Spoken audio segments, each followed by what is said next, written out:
Good morning, everybody. Calling to order this work session of the Portland City Council. It is Thursday, May 14th. Congratulations, friends. This is our final work session of this budget season. I think it's our 13th. This morning, we're going to be hearing from the auditor's office. We will be hearing from a public works service area, and we will also be having a presentation on solid waste rates. I believe I am turning it over to Madam Auditor. Good morning. Welcome.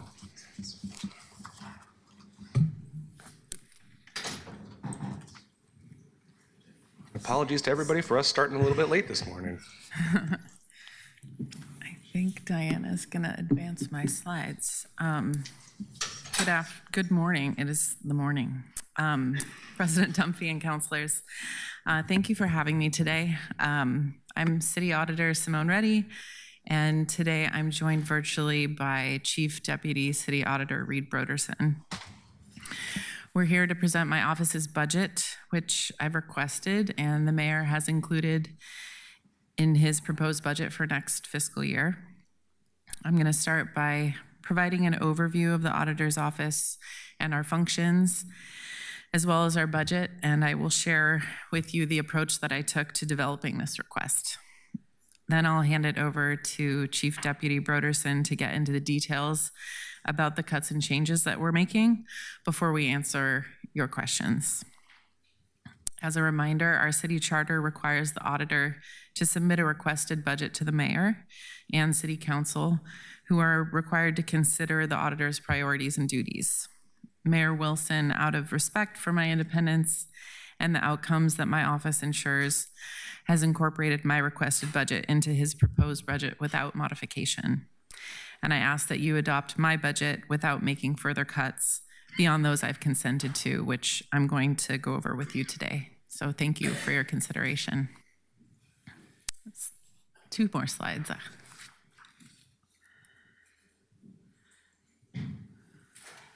One more. Thank you. So the auditor's office mission, which I know you're all familiar with, is to ensure open and accountable city government so that all people in Portland experience a sense of belonging. Our requested budget for next fiscal year totals 45 FTE and about $14.6 million. Next slide. The auditor's office is organized into 7 divisions that are directly overseen by myself or Chief Deputy Broderson.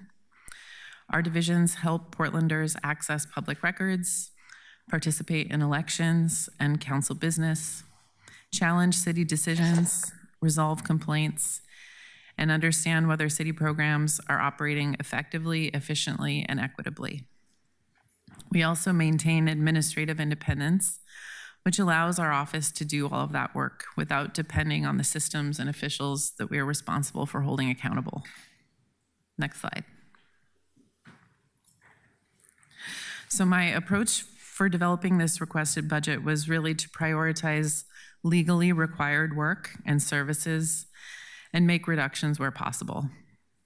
It uses reserves strategically to avoid deeper disruption and to help the office retain as much of its skilled workforce as it can. The result is a budget that makes cuts and changes responsibly and reflects our shared responsibility to respond to the city's fiscal crisis. Next slide. The auditor's office's greatest asset is our capable staff. And so it's no surprise that personnel is our largest expense at about $9.3 million, or 64% of our budget. Therefore, most divisions, which are depicted on this slide, are driven primarily by staffing levels. The exceptions are archives and records management and operations management, which carry facility costs for the Portland Archives and Records Center and City Hall office space. And those costs total about $2.5 million, or 17% of our budget. Next slide. As you can see, the office is funded primarily through overhead general funds at about $14.1 million. About $250,000 comes from interagency agreements for services provided by our hearings office. And we have about $220,000 in reserves. We also receive a small amount of intermittent miscellaneous revenue from sources like reimbursements from Prosper Portland for performance and financial audit work, candidate filing fees, enforcement penalties, and interest earned on the auditor's reserve fund. Next slide. My requested budget includes roughly $300,000 in additions and $800,000 in reductions from the general fund at current service level. And Reed is going to walk us through those details shortly. Next slide. As I mentioned, my requested budget includes 45 FTE. And if you adopt the proposed budget as is, 2 divisions, audit services and operations management, would each lose 1 filled position. Next slide.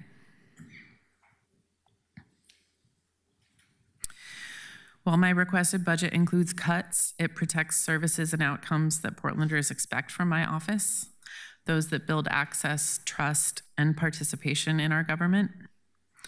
That includes administering municipal elections, providing voter education, and enforcing the city's campaign finance laws, preserving the city's history and making it available to city employees and the public, administering city council business and maintaining records of council action, building trust in city spending and programs through financial and performance audits, as well as ombudsman and fraud hotline investigations, and providing fast, fair, and impartial adjudication of alleged city code violations. Next slide. Before I hand it over to Deputy Broderson to highlight the significant cuts and changes, I want to acknowledge that budget reductions for government accountability offices are not a trend that we like to see, but one that we humbly accept.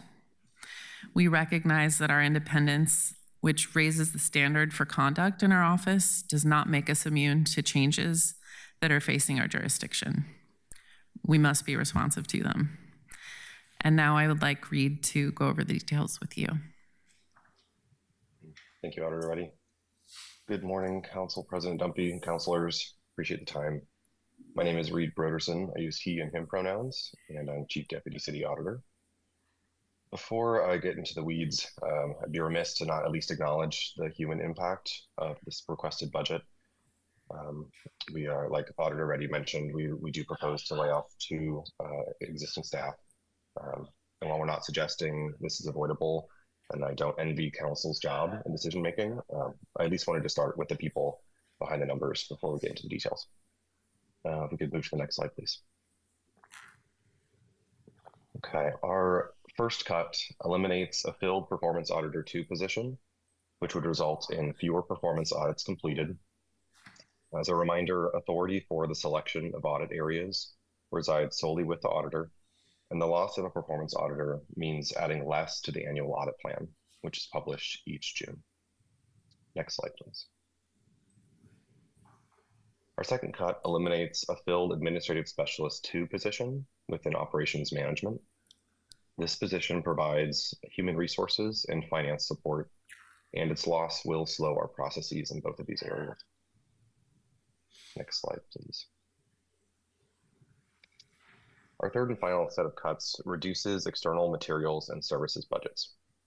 This includes eliminating budgets for equity training and facilitation and other office-wide strategic initiatives, reducing budgets for advertising as well as non-essential software, and finally, bringing operating budgets into alignment with historic spending levels. Next slide, please. Our requested budget also does include 2 addition packages. The first, totaling about $106,000, is required to implement the labor agreement that Council ratified on April 29th. This increase to personnel budgets ensures the office can meet its obligations to represent its staff, of which there are 30 in the office. The second adds $190,000 in one-time funding to elections for our contracted voter education services provided by community-based organizations. Though election cycles span 2 years, most voter education, of course, occurs in the summer and fall of election years. So with that in mind, the office planned to underspend these funds in fiscal year 25-26, the current fiscal year, and carry them forward into fiscal year 26-27. Since it's our understanding that the encumbrance carry forward tool may not be available through the fall bump this year, we were asked to request this previously budgeted but unspent funds as an add package for next year's budget. Next slide, please. Finally, our requested budget draws from the Auditor's Reserve Fund to mitigate deeper service impacts to Portlanders. The Reserve Fund was established through a fiscal year 2019-2020 budget note and is replenished through Auditor's Office underspend up to a cap of $500,000. Our use of the fund demonstrates its purpose, which is to allow the auditor to independently manage urgent or emergent budget needs, such as the current fiscal crisis. Our draw next fiscal year would deplete the fund by 44%, leaving enough, we believe, to help us manage what is expected to be a multi-year crisis. Next slide, please. So I'd like to thank you all for your consideration of the auditor's priorities and duties and reiterate her ask to adopt the requested budget without further cuts. And with that, Auditor Reddy and I are available to answer your questions. And we're also joined by our Business Operations Manager, Rosie McGowan, who can help us get into the weeds if we need to. Thank you. Thank you very much. Colleagues, we're now going to move into discussion and conversation. We have about 20 minutes or so for this section, so I'm going to try and hold councilors to 5 minutes again. As normal, Councilor Koyama Lane, take us away. Thanks, Council President. I want to start by saying how proud I am that Portland has an elected independent auditor. Not all cities do. Councilor Canal and I, we recently met an elected independent auditor in New York State, and he was very excited to hear that we have one in Portland. This structure is very important. Portlanders voted themselves to reinforce this importance when they approved stronger independence for the auditor's office. Portlanders have made it clear that accountability, transparency, independence, oversight, those are really core democratic values in our city.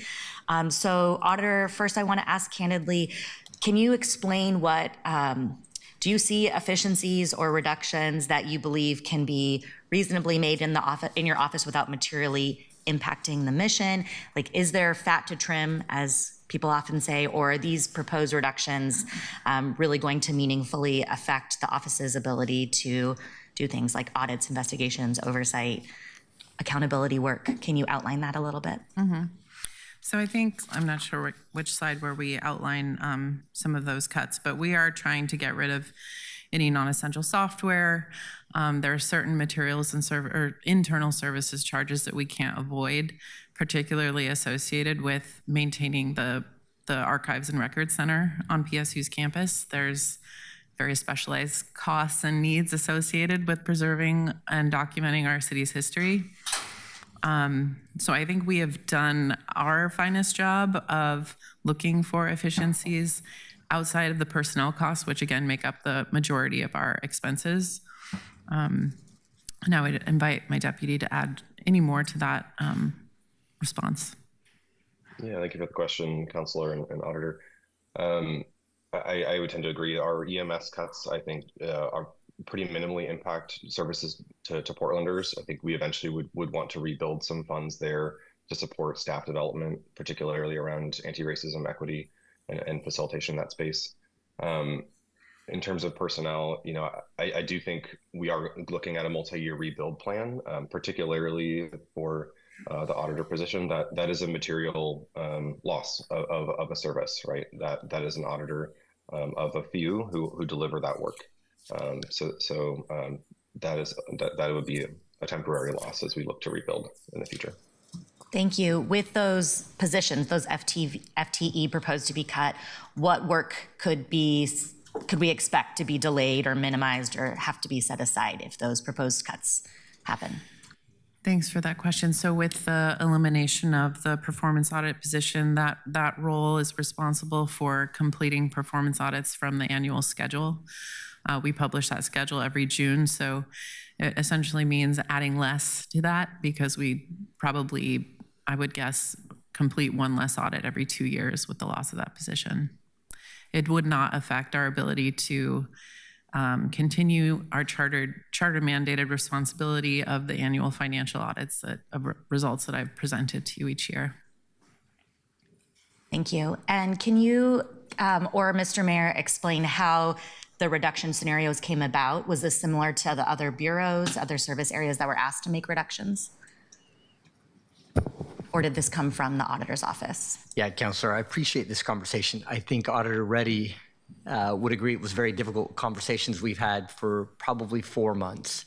The good thing is that she came forward with the hard and important work already done. And so she came into my office and said, we recognize the difficulties that the city's facing. Here's what I think my department could reasonably expect. And then at that point, I couldn't accept it because the guidance was 10%. And so she went and did hard work and explained that it was going to have a material effect on her department if she took a cut that deep.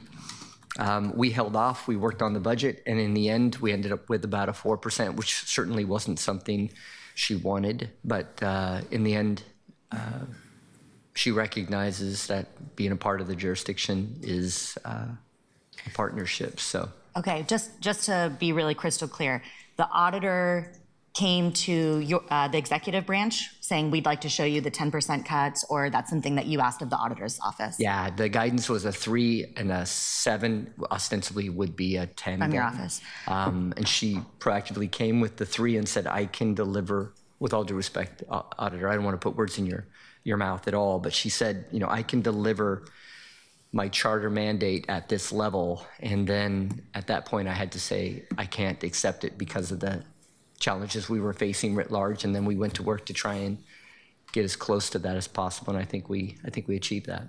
Mr. Mayor, I would love for you to talk a little bit more, because I do have some structural concerns, because I believe the independence of all the different bodies are important, because I believe you did not ask council to prepare reduction scenarios for our offices, but it was asked of the independently elected auditor's office. Can you explain a little bit the difference there? Yeah, you're right. As far as council, I trust the 12 councilors as the budget writing committee to be responsible to their own budgets. The auditor is under the mayor's purview as far as setting the budget. And the auditor and I have a close relationship, and we've worked together over this last year, certainly in the trenches this last 4 months in particular on her budget. Okay, well, I just want to note, while public trust in the government is fragile these days, I do think it's very important that we have strong independent oversight. I'm especially concerned about the cut of those FTE, and I'm looking to see about how as a council we can make sure that we can restore those at some point, hopefully in this budget. I think they're really important to the integrity of our form of government. And just to be clear, this is not something that anyone from the auditor's office is directly asking of me. From the beginning, when I saw that they were being asked to provide these cut scenarios, but council wasn't, I had those concerns coming up for months. Thank you. Thank you, Councilor Koyama-Lane. Councilor Zimmerman. Thanks. This is a tough one for some of those audit cuts and performance, so I appreciate you coming forward and helping us kind of see how this goes. I share some concerns with Councilor Koyama-Lane in terms of, an independent elected office. I wanted to talk a little bit about the elections office with the changes that are going on, and it remains a little fuzzy for me, right? The Secretary of State conducts elections, then the county elections offices conduct elections. I don't think any of the other cities inside Multnomah County and a lot of cities outside of Portland don't have their own elections office. So can we talk a little bit, is it a core service when the county also does elections, or what is the reason other cities don't have an elections office? I'm trying to understand what happens at our level that is different than if we were to just pay Multnomah County to do elections on our behalf, which I think is how other cities and water bureaus and school districts do it. I was hoping to talk a little bit about that. Yeah, thanks for that. I think what's unique, I guess going back to this point that Councilor Koyama-Lane made about accountability and oversight, a big part of our muscle is our ability to enforce the city's campaign finance laws. And that is a specific regime that Portlanders voted in to law that we are uniquely responsible for overseeing. I can't speak to the other jurisdictions, but for the city of Portland, that is a unique function that is citywide, and our responsibility in the auditor's office to oversee those. So where we have increased our budget and filled vacancies is to make sure that we have enough staff to oversee elections, including implementing ranked choice voting and educating voters about how that system works, as well as making sure that we have enough staff to enforce the laws with a larger number of elected officials in the new form of government and the number of candidates that are vying for those positions. So Multnomah County has an election finance limit as well. Do you know who enforces their campaign finance laws? I actually don't. I'm not sure. I don't know. I don't know if Chief Deputy Broderson has the answer to that question. I think our elections manager, Deborah Scroggin, is in the audience, and maybe I'd be able to best answer that.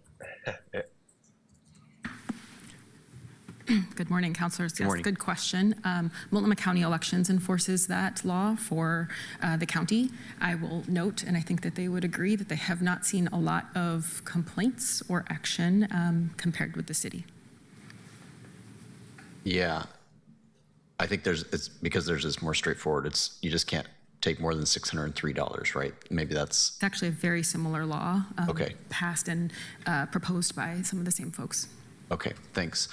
So if we didn't do it, who would do it? Does it fall because elections fall under the Secretary of State's purview? Does that then trickle down, or do we pay for almost like a contracted service? I'm not sure how that would work. Or is it incumbent upon any jurisdiction that puts a campaign limit on themselves that they then have to create an enforcement division? I don't actually It's understand. that one. That one. Okay. Yes. We are in charge of enforcing our own laws. And in fact, the city charter states that the city auditor will enforce that campaign finance law that voters passed. Got it. So the school district who has unlimited giving, if they were to limit their contributions, for instance, they'd have to create a similar type of structure then. Okay, that's really helpful. My next question was around, it looks like about a $200,000 increase for voter education. Now, I'm all for it, right? 24 was challenging for everybody to learn, and I think it's really good. I'm trying to just put some comparison tools in place, but unfortunately, this open book program doesn't give me squat when it comes to what did that program look like in 24, and how much did we spend in the 24 cycle, and how's this look? Because 200 is right now just a number with no context. And since the elections are about to be half the size, I'm just kind of curious, what's that program look like moving forward, and how do we use it? I think we have a mandate in city charter to conduct voter education campaigns to educate Portlanders on ranked choice voting. And so this is approximately the same, a little less than we did in 2024. We know that the second year after the second election, after implementing a reform like ranked choice voting, is an incredibly important year because you don't get as much media attention and it's not as much in the news. And so you can see a drop off in voter participation and understanding. And so our goal is to make sure that all Portlanders feel comfortable voting their ballot. And the money that is requested is actually an underspend of this year's because we did budget it. Got it. So is that to say that in 24 cycle, we had about 200,000 that went out to community groups to do education, or is this? Correct. Okay. So there was actually a larger contracted process overseen by United Way and a coalition of folks that did voter education on behalf of, in partnership with the city. Okay. All right. So again, just in context, this is the same amount of money as we used in 24, though. It is a little less because we brought the project management in-house. We are managing all of that process and the oversight of it ourselves instead of contracting that out like the city did in 2024. Got it. Thanks. And then a lot of organizations have like multiple branches, but we'll say they're all part of the same organization. how will the auditor's office ensure that the voters' education funding that goes on remains, I'll say, nonpartisan or not connected to groups who then also do endorsements, right? Because there's the education piece that should be, sacred in terms of how to fill out a ballot. And then there's the advocacy piece. Sometimes in our community, our community partners do both of those things. Is there a firewall there, or is it kind of loosey-goosey? No, absolutely. Our staff are working really closely with these organizations. We have only proposed contracting with 50C3s, and there is strong language in our contracts that C4s cannot be engaged in this work. We also have meetings and work with them very frequently, so we know what they're doing, and we have oversight monitoring built into our contract operations that we expect to be meeting with them. They have benchmarks. We know who they're reaching and how they're reaching folks. That's awesome. I think they did a great job, frankly, the education. I mean, it was a challenge. You guys really put it out there between you guys and Multnomah County. I think we did a good job. There's a little bit of confusion, though, when the C3, C4 issue, but it's, let's say, 75% of the same board members and all the names are exactly the same, except they put the PAC at the end of one of them and not at the other. And so everybody knows it doesn't pass the smell test. So in that situation, would that be something where the auditor's office would feel, hey, we've got to go in deeper, or do we just accept if you're C3 or C4, we see no evil, we know no evil, or is it like, this is getting a little too close for comfort of being an advocacy versus,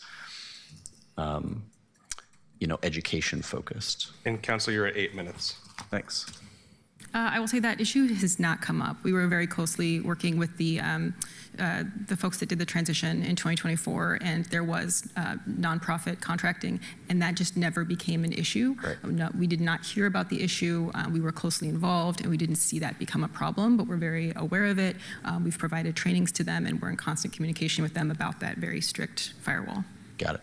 Thanks for these answers. Those are really great. I think the firewall is important, so I appreciate it. Are you the director now? No? Division manager. Division manager? Okay. I think that's a promotion maybe since last time we talked, but congratulations. It's nice to see you in the seat. And thank you, Madam Auditor. I appreciate your time today. Thank you, Councilor Zimmerman. Councilor Cannell. Thank you, Council President.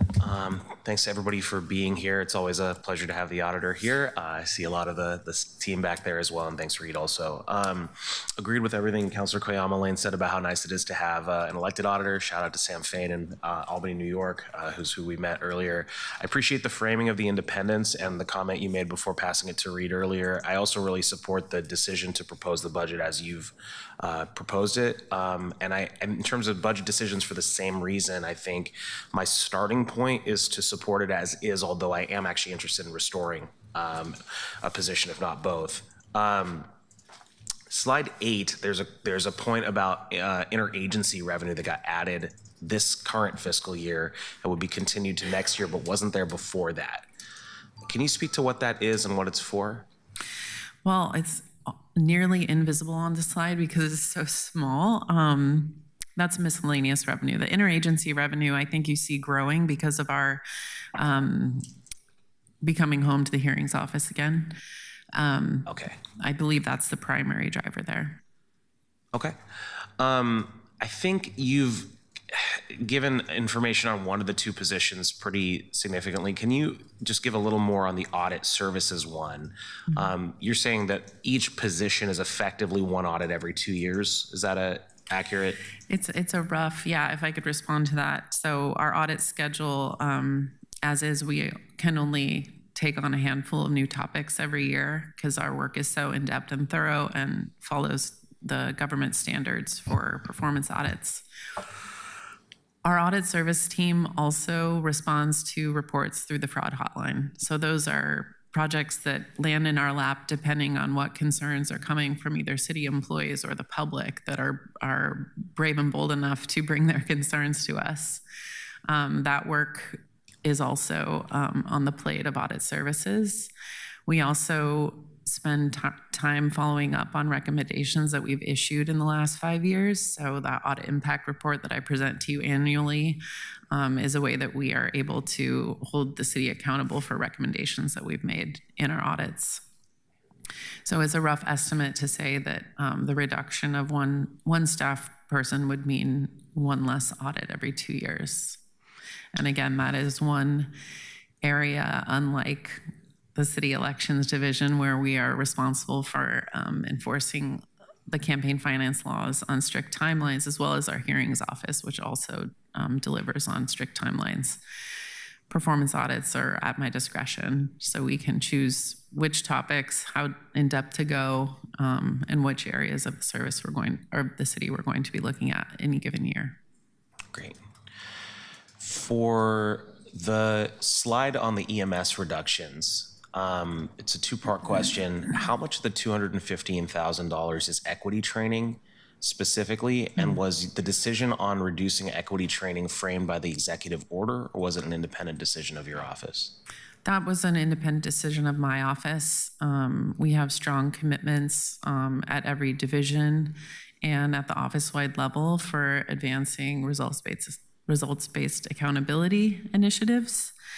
I don't know if we have an exact figure for that, if Reed or Rosie could help me with that. But the $215,000 is the sum of all of these cuts. Yeah, thank you, Councilor Reed Brenderson again.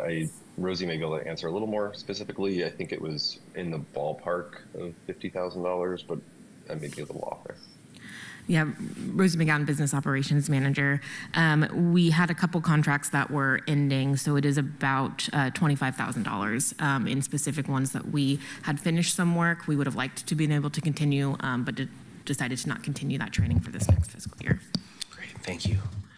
And then my last two questions, they're kind of, it's the same question, but it's about two different things. It's a two-parter. One is, do you think that this is the role of the auditor's office? Or can you let us know that it's not, so that we might be able to do it somewhere else in the city? I'm just basing this off of previous auditors had said our discretion as to whether or not this falls into our office's purview, and when they didn't want to do a function, they said the rest of the city has to find a place to put it. I'm thinking of IPR specifically. So given that context, I'm asking for two different ideas. Do you think each of them is something that's within the auditor's office or not? And based on that, whether or not we could pursue it somewhere else. And if you do believe it's the auditor's function, this is the second part, can you help me set it up?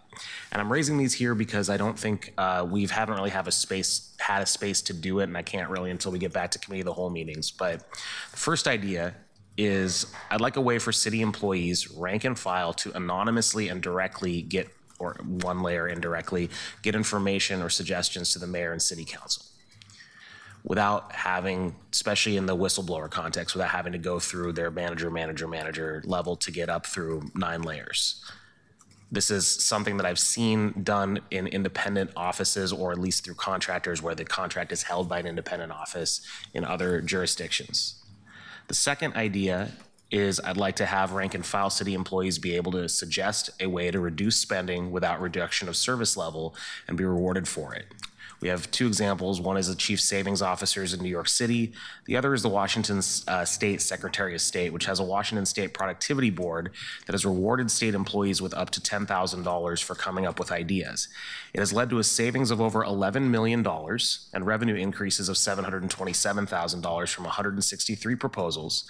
For that just shy of $12 million of net budget improvement, they've paid, quote, in excess of $120,000, end quote, dollars. So it's slightly over 1% is the cost for getting that much of a budget improvement. In each case, anonymous feedback and suggestions and budget saving ideas. Do you believe that this is something that the auditor's office should do, can do, or would you let us say that we can do it somewhere else, is the first question. And if you do believe it's the auditor's office, would you be willing to assist me in developing the legislation budget and all that stuff to be able to implement that? Councilor, you're at 7 minutes. That's my last question. Great. Thank you for the question. So there's a few different ways I would approach this. I think the first is just to emphasize that my office is a performance audit shop in terms of the performance improvement services that we provide the city. That means we're not necessarily looking for budget savings when we take on a topic. We might make recommendations for efficiency, but that's not the primary driver. Because I report directly to the public, I'm looking at issues that Portlanders care about, things they voted on, issues where promises might not be kept. And that is a much broader scope than looking for cost savings. I would look to my colleague, the city administrator, whose chartered responsibilities are the financial condition of the city for housing a function like that, so that my office is not in a position to be making management decisions around the city's finances. And just that, thank you for that. So that I'm going to interpret that as saying there would be no opposition from the auditor's office. And I'm asking this because of previous auditors, not because of anything you've done. I want to be clear to us doing something in the other branches of the government. As long as it wouldn't compete with our gold standard of performance auditing in my office, and I wouldn't have an issue with it. Great. And then the other question was about the anonymous feedback portion, which has nothing to do with budget, but just the ability to provide information to council and mayor without having to go through managers. Well, our other jurisdictions in our region have fraud hotlines. They're branded differently as good governance or ethics hotlines. I think we use that tool as an anonymous intake point. We protect folks' confidentiality that make reports through that channel, and we're able to refer people elsewhere if their concern doesn't have to do with fraud. That's often the service that we're providing, often with the ombudsman as well, is thank you for this. Let us tell you where you can get your need addressed. I don't know what the demand for the service that you're proposing would be. I know that the demand for our services are pretty high right now with complaints to the ombudsman in particular. We are at 9:30, so thank you very much, Councilor. Colleagues, we are already over time for this section, so Councilor Clark, Ryan, and Pertle-Guinea, and then we will move to the next topic. Councilor Clark. Thank you, Council President. Most of my questions have already been answered, but I just want to express my appreciation to the auditor and her office for your support with the clerk, and especially for the audits. I have used your audits repeatedly in my work from day one, and I really appreciate that. If my colleagues have ideas on how to restore an auditor, I'm interested in learning about that and potentially supporting that. I just want to make clear that you said we're going to lose one audit per every 2 years. How many audits are we expected to perform? Our audit schedule generally adds 3 topics per year. I want to say that we aim to publish about that in addition to our audit impact report and the fraud hotline investigations that pop up. So we might add one less topic for the next biennium. So from 3 to 2? Mm-hmm. Okay. That's new topics. New topics. All right. I think that's unfortunate. And colleagues, I'm interested in any ideas on how to restore a position. Thank you so much, Auditor Reed and staff. Thank you, Councilor Clark. Vice President Clark. Councilor Ryan. Yes, thank you, Council President. Good morning, Madam Auditor. It's good to see you and your staff. Councilor Clark just asked the question about how many per year, 3, and it looks like you'll go to 2 for performance audits. Yeah, that would just be new topics that we're adding to the schedule. Okay. Do you ever do performance audits? And I think the ones that you do on tax measures in particular and tracking the performance is really, really helpful. Do you ever do joint audits with the county and neighboring counties? I'm thinking of SHS because that could come to the ballot sooner than we think. And so I wanted to know, is that one being discussed among auditors in the metro area? Yes, thanks for that question. So my audit colleagues in other jurisdictions have been very busy auditing housing and homeless services over the last few years. It's in our audit standards that we coordinate when taking on topics that have a similar scope. And so we meet regularly with the Metro Auditor, Multnomah County Auditor, and sometimes even auditors in other counties on the topic of housing and homelessness. I've not seen a joint audit conducted in my audit lifetime, but the purpose of that coordination is really to make sure we're not duplicating effort and we're sharing information so that we're saving the city and our jurisdiction's time as well as our own audit resources.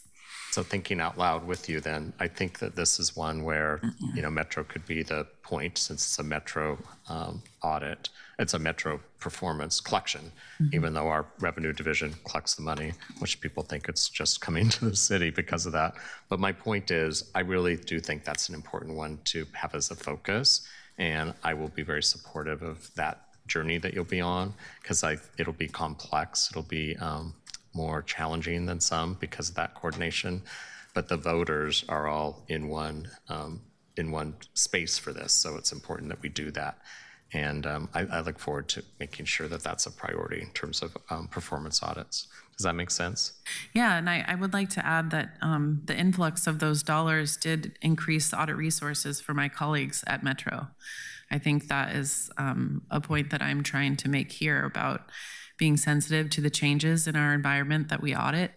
As the city grows and its complexity and its responsibility, I hope that my office too would reflect those changes. Yeah, I think it's important that a city gets in on that one because that's one of the challenges of the performance of the SHS funds is that the cities don't have access. It's all through the county, and it's a model that's frustrating for cities throughout the metro area. So I think it's really important that we have a voice at the table.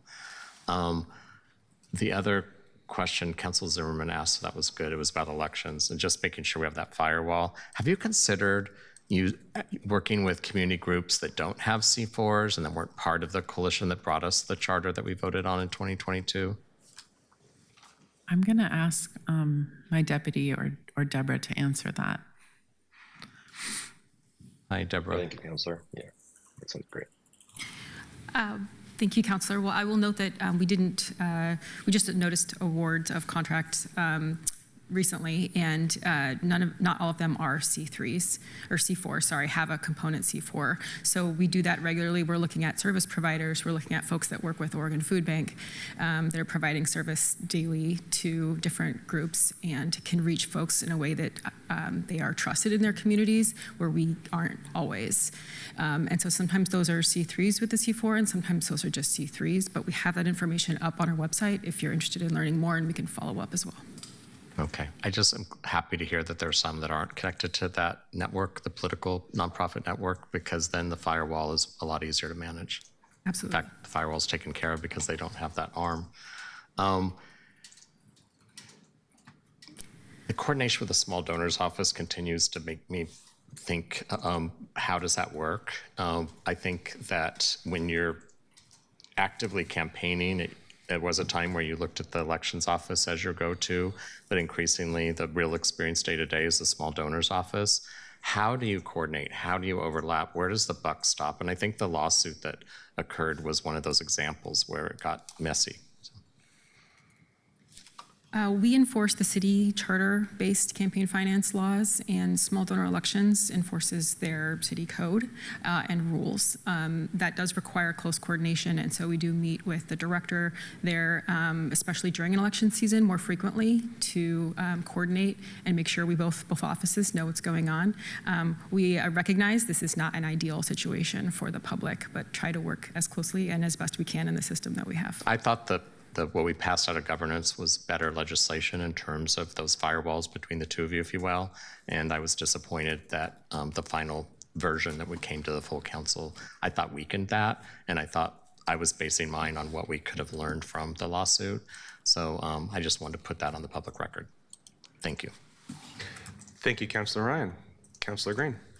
Thank you, Council President. I'm going to be brief because we're already over time. Thank you for the presentation today and explaining sort of the process of how this proposed cut came to be. Mr. Mayor, thanks for explaining how the sort of interaction worked with the auditor's office. I think for my part, if there's any counselor who's working on an amendment that's looking to restore at least one of these positions that's cut, I'm willing to support that amendment. And it's not because I don't think you had good conversations to sort of find this shared sacrifice. I just think that just as a matter of principle, I don't think that we should be cutting into the other independent branches of the elected officials' governments beyond what they would prefer, because they're the sort of duly elected officials that steward those charter obligations. So I understand that you made this negotiation, but I think your preferred cut level was 3%.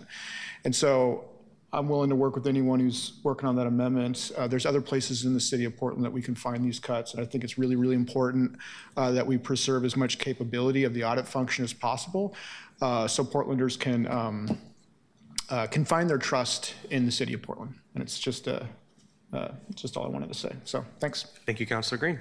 Councilor Purtle-Guinea. Thank you, Council President. I'm sorry. I was hoping I could not say anything to buy us time or save us time.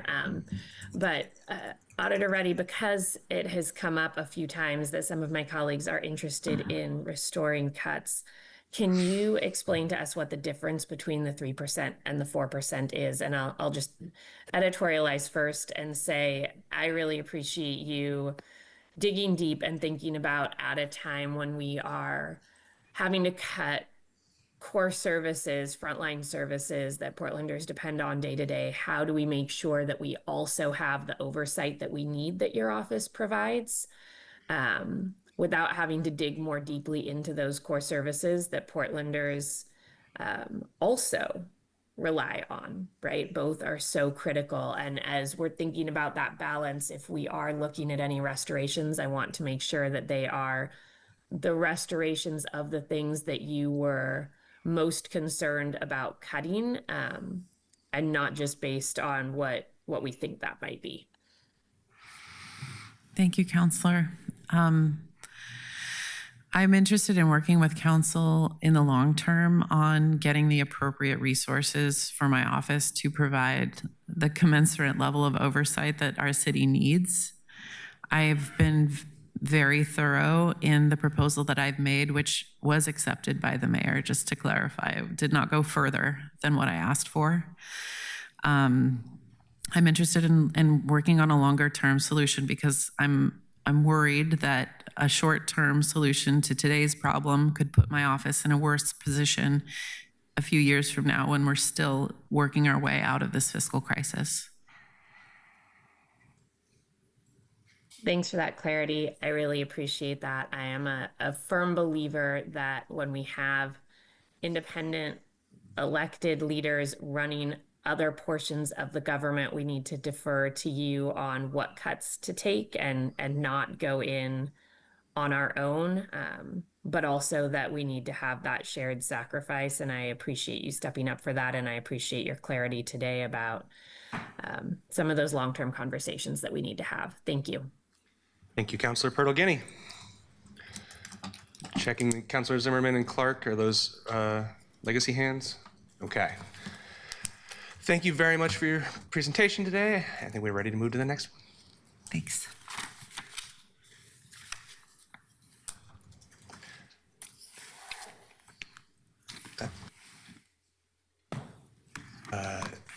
It wasn't talked about as part of the budget.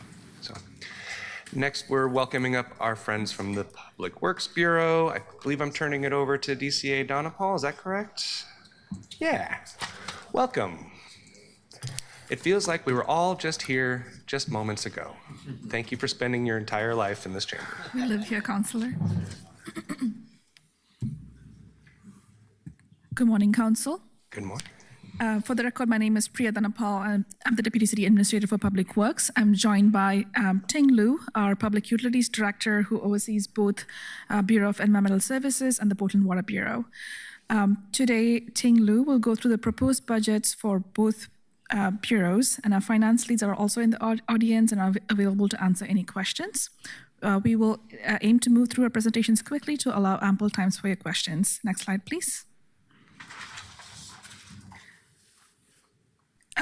Thank you for the discussion regarding the proposed Parks and PBOT budget during the April 30th work session. Today, we will focus on the proposed budgets for the Office of the Deputy City Administrator and the Utility Bureaus.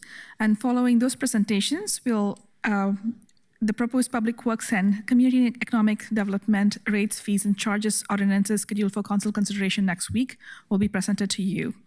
Next slide, please. We provided an overview of the Public Works Service area during the previous budget work session on April 30th, so I will not repeat those details today. I'll fly through the next few slides. As a brief reminder, the proposed budget includes approximately 3,000 staff and roughly $4.8 billion in total resources. Next slide, please. Public Works includes four primary bureaus: Parks, Transportation, and the utility bureaus, which includes Water and BES. Next slide, please. The Public Works Service area is facing rising costs that are outpacing available revenues, and this budget prioritizes maintaining essential infrastructure and meeting regulatory requirements while aligning service levels with the available resources. You'll see those trade-offs reflected in the proposals we discussed today. Next slide, please. This provides a financial overview by each Public Works Bureau and the funds for all of the Public Works Bureaus as well. We've seen this at the previous work session, so I'm not going to go into the details of this. If there are questions, we're happy to answer that. Next slide, please.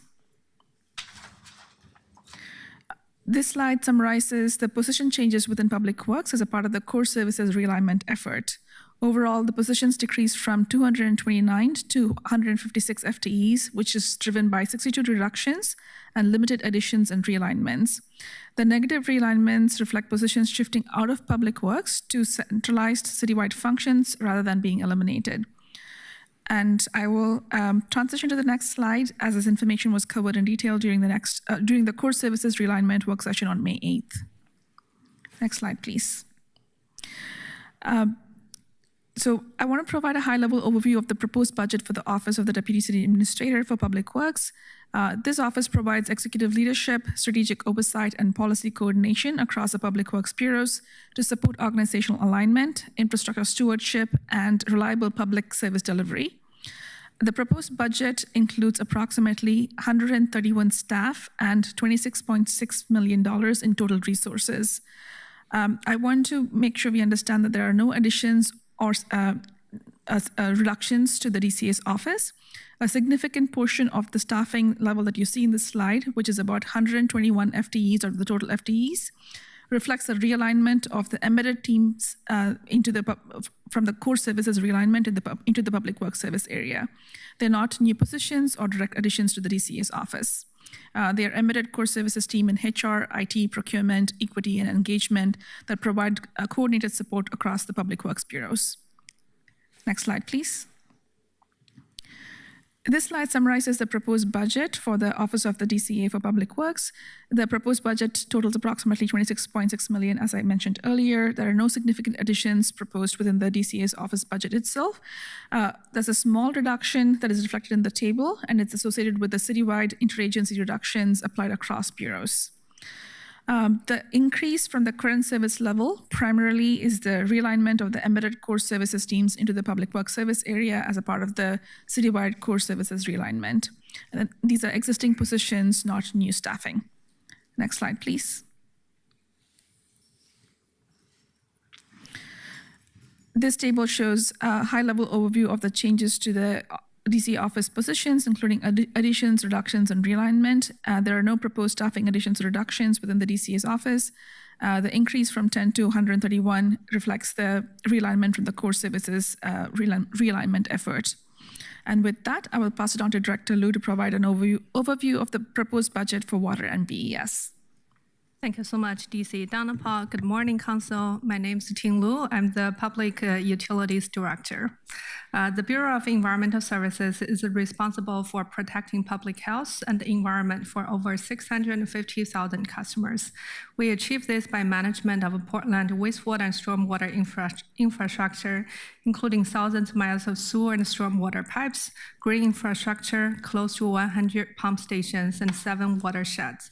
We also operate 2 treatment plants, including one of the largest in Oregon. This vital work is carried out by over 600 dedicated employees and is supported by a $1.55 billion budget. Next slide, please. This slide provides a summary of our proposed budget compared to the current service level. The proposed budget is approximately $1.55 billion, which is about $6 million below the current service level.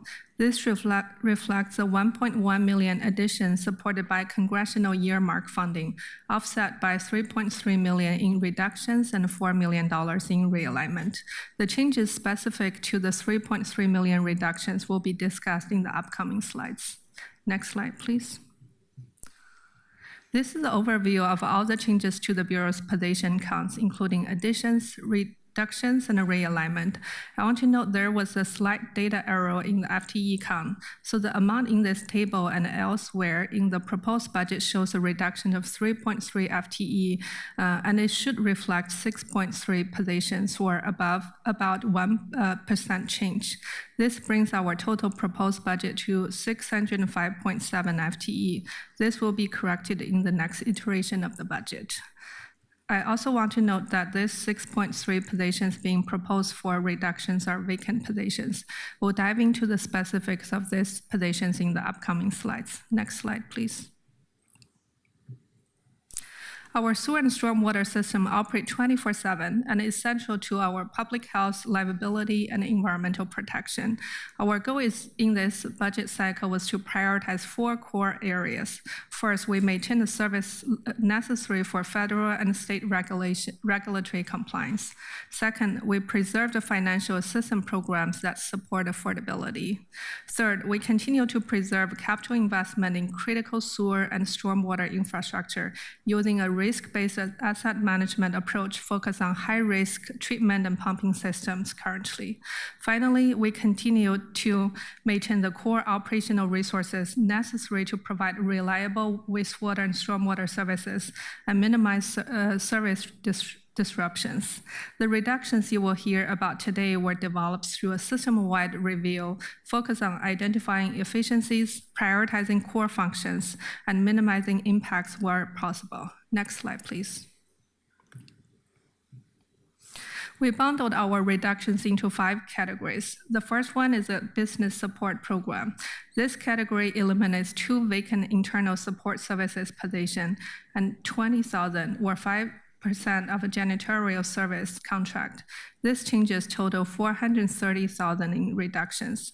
The staff reductions may lead to reduced capacity for engineering support and internal administrative support. Work will be reprioritized with existing resources to maintain core engineering and administrative support functions. Janitorial services will continue to prioritize sanitation and high-touch areas with reduced focus on lower priority cosmetic cleaning. Next slide, please. This category reflects reductions within the Project Management Office program. The proposal eliminates 1 vacant project delivery support position and reduces the Bureau's transitory budget for urgent and unforeseen work by $1 million, from $6.9 million to $5.9 million. This changes totals $1,198,000 in reductions. The transitory budget provides contingency funding for urgent and unforeseen non-capital operations and repairs needs. These reductions decrease the contingency resource available for unexpected needs. The Bureau will continue prioritizing emergency response, operational resilience, and minimizing impact to the community through reprioritization of existing resources as needed. Next slide, please. The third category is the strategy and integrated planning program. This category includes reductions of 230,000, or roughly 50% of a professional service contract funding for integrated planning support.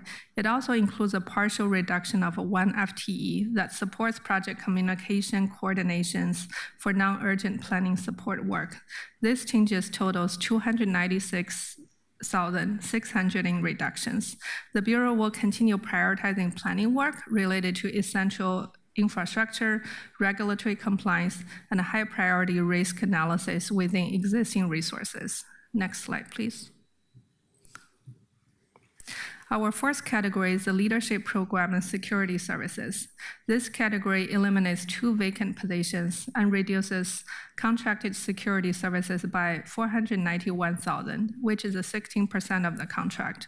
This changes totals 1,120,436 in reductions. The reductions of the management position will increase the span of control for the remaining manager from 5 direct reports to 7 direct reports. The reduction of an analyst position will reduce internal capacity for strategy analysis and operational support. I would like to note that we are continuing to strengthening coordination across the top leadership teams between water and BES to continue to improve coordination, efficiency, and long-term system planning. Roles and responsibilities associated with these functions will continue to be evaluated as part of that effort. In addition, security services will be scaled to focus on priority locations and higher risk facilities with increased reliance on alarms, cameras, and as-needed responses. Next slide, please. And finally, our fifth category is the technical services environmental compliance program. This category reflects a reduction of over 223,000, which includes elimination of 1 vacant analyst position and 1 seasonal support position for illicit discharge investigations. These changes may reduce capacity to selected planned code updates and development-related update activities. We're refining our workflows to ensure that we prioritize our specialized expertise for critical environmental needs and code development support, as well as outfall screening and urgent spill responses. Overall, Bureau's reduction packages reflect our thoughtful approach to ensure we prioritize on high-impact risk-based approach to align with our financial and resource capabilities. This concludes the presentation for the Bureau of Environmental Services. With that, I'll now move to the Water Bureau budget presentation. Next slide, please. Now we'll dive into the Water Bureau. Water Bureau provides safe, reliable drinking water for nearly 1 million customers and not only support public health, but also economic vitality of our region. This essential work is supported by over 550 dedicated staff and totals $2.1 billion budget. Next slide, please.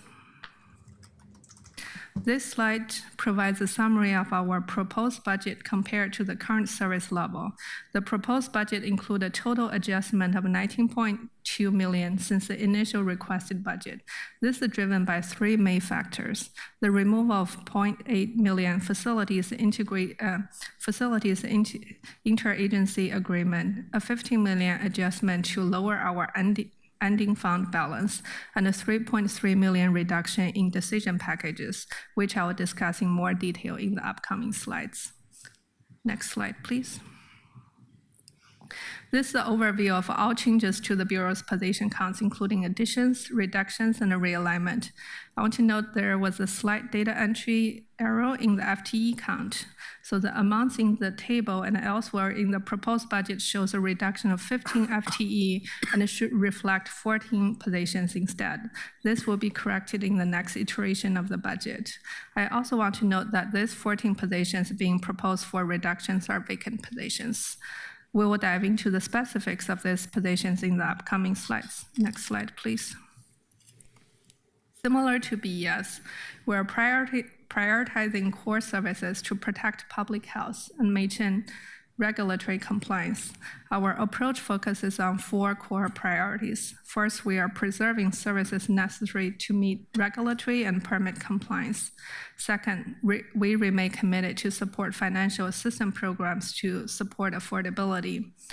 Third, we are preserving capital investment in drinking water infrastructure, including treatment, water mains, pumps, and distribution system to support the long-term system reliability. We have prioritized the key CIP projects and strategically delayed other investment to avoid high peak rates to our customers. Finally, we are preserving resources to maintain reliable services for safe and reliable drinking water 24/7. The reductions you will hear from us today were developed with a deliberate system-wide approach through reviewing services and identifying efficiencies, with a focus on prioritizing core functions and minimizing impact where possible. Next slide, please. We have 20 budget reduction packages totaling $3.3 million that includes 14 vacant position reductions, and we have bundled them into 4 categories, and I will start with the drinking water operations. The package reduces operational capacity through the elimination of 4 vacant positions across lab services, backflow inspection, system flushing, and water quality functions. This changes totals 632,000 in reductions. These reductions reduce the capacity for selected non-regulatory sampling, inspection, and system flushing. Regulatory compliance and core drinking water operations will continue to be prioritized. Through strategic reprioritization, we're confident in our ability to continue performing all regulatory and essential work, ensuring our system remains safe, reliable, and in full compliance. Next slide, please. This package reflects reductions within system maintenance. It reduces staff capacity for system maintenance, facility management, and water loss prevention activities.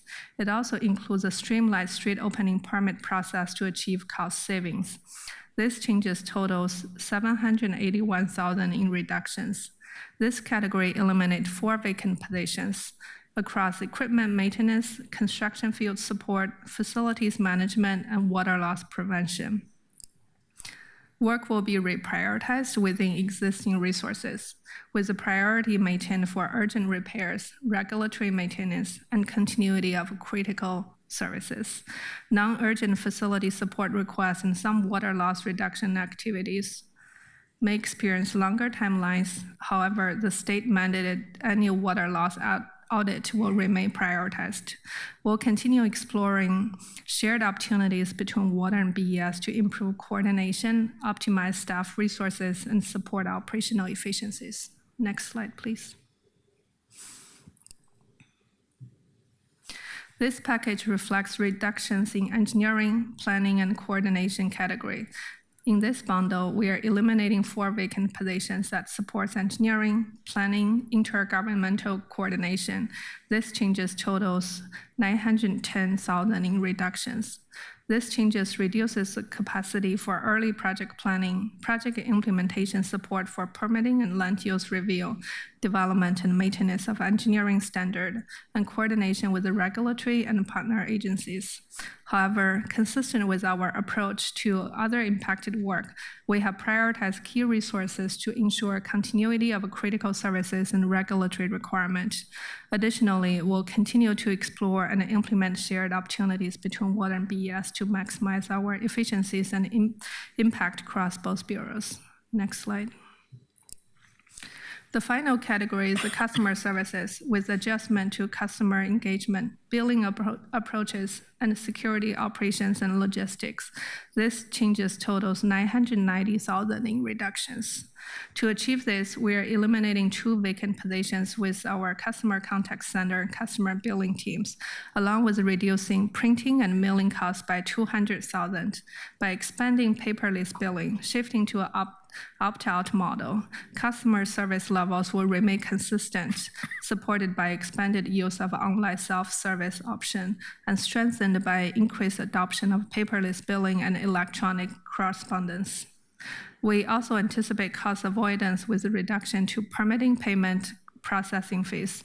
When Portland permitting and development shifts credit card processing fees to developers, the Water Bureau expects to save 200,000 annually. Additional reductions in consulting, sponsorship, and contracted security services will be focused on aligning resources with immediate operational priorities and citywide coordination effort. This concludes the presentation for the operating budget of Water Bureau. With that, I will now transition to the proposed rate projections for both bureaus.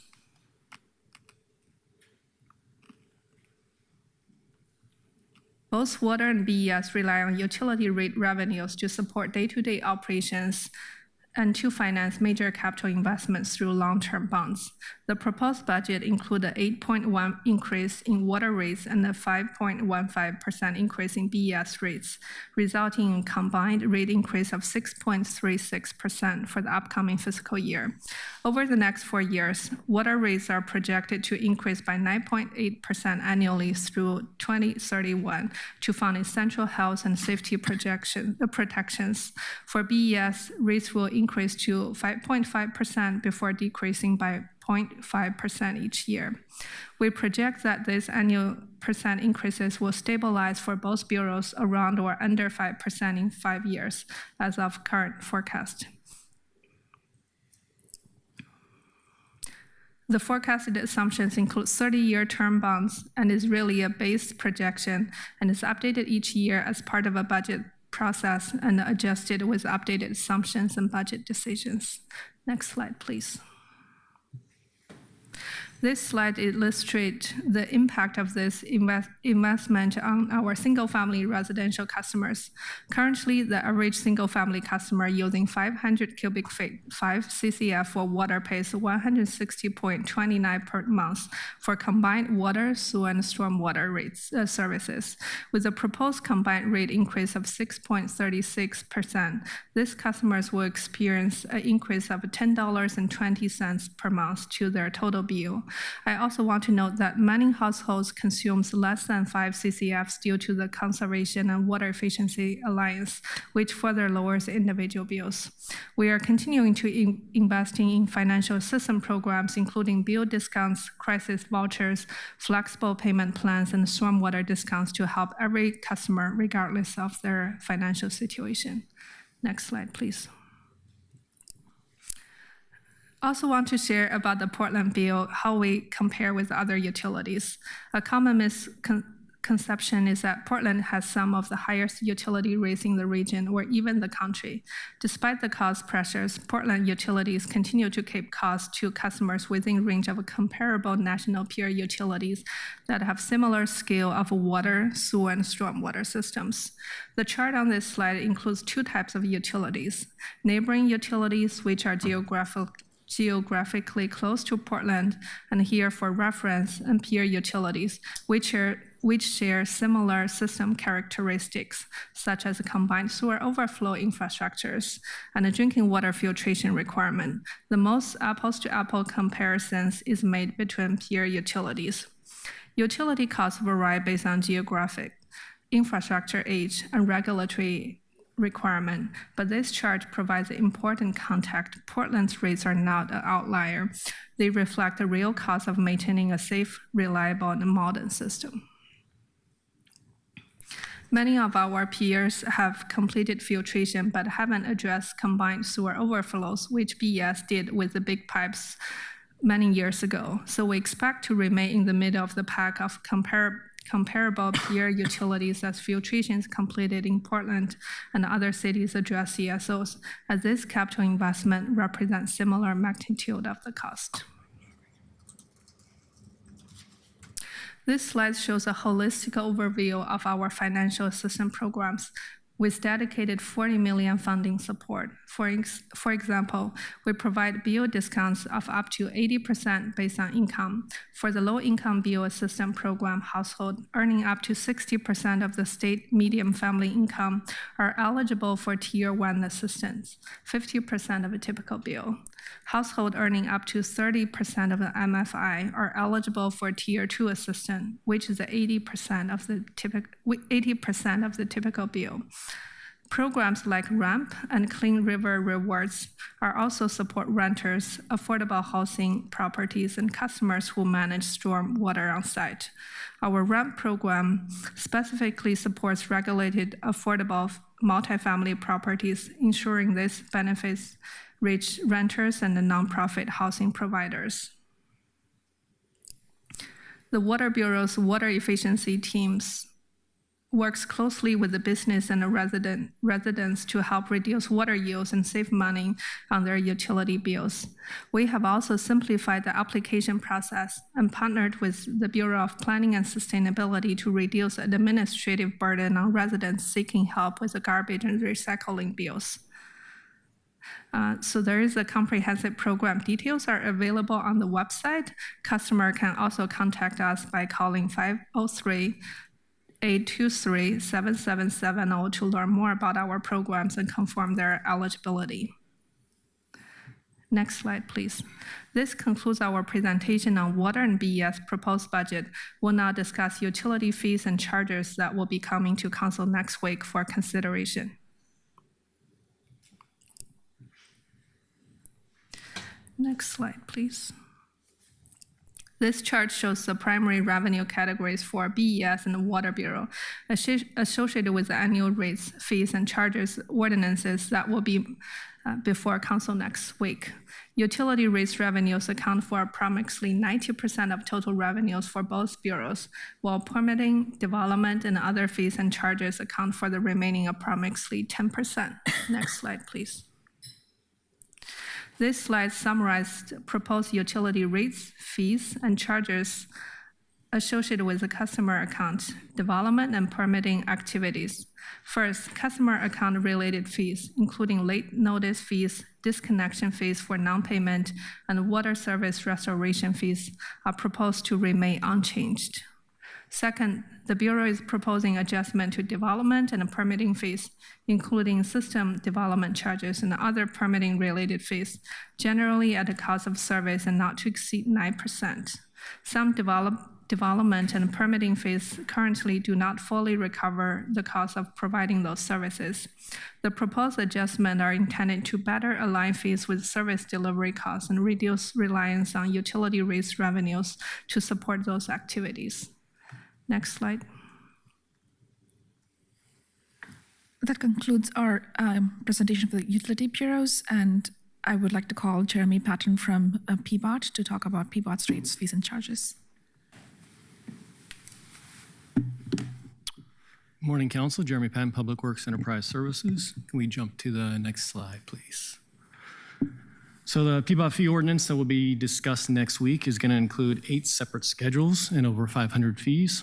These fees account for about $152.2 million of the total PBOT resources, or 26% of our overall budget. Most of the fees within the various schedules are either set to inflationary increases or cost recovery targets. Next slide, please.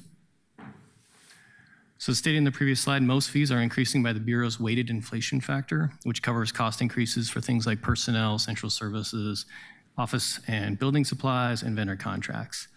Other factors that drive rate changes include construction cost increases, market conditions, cost recovery targets, and regulatory or contractual constraints. Next slide. Bit of an eye chart, but this is the $152 million in fee resources that cover costs within 14 of our 20 programs across the Bureau.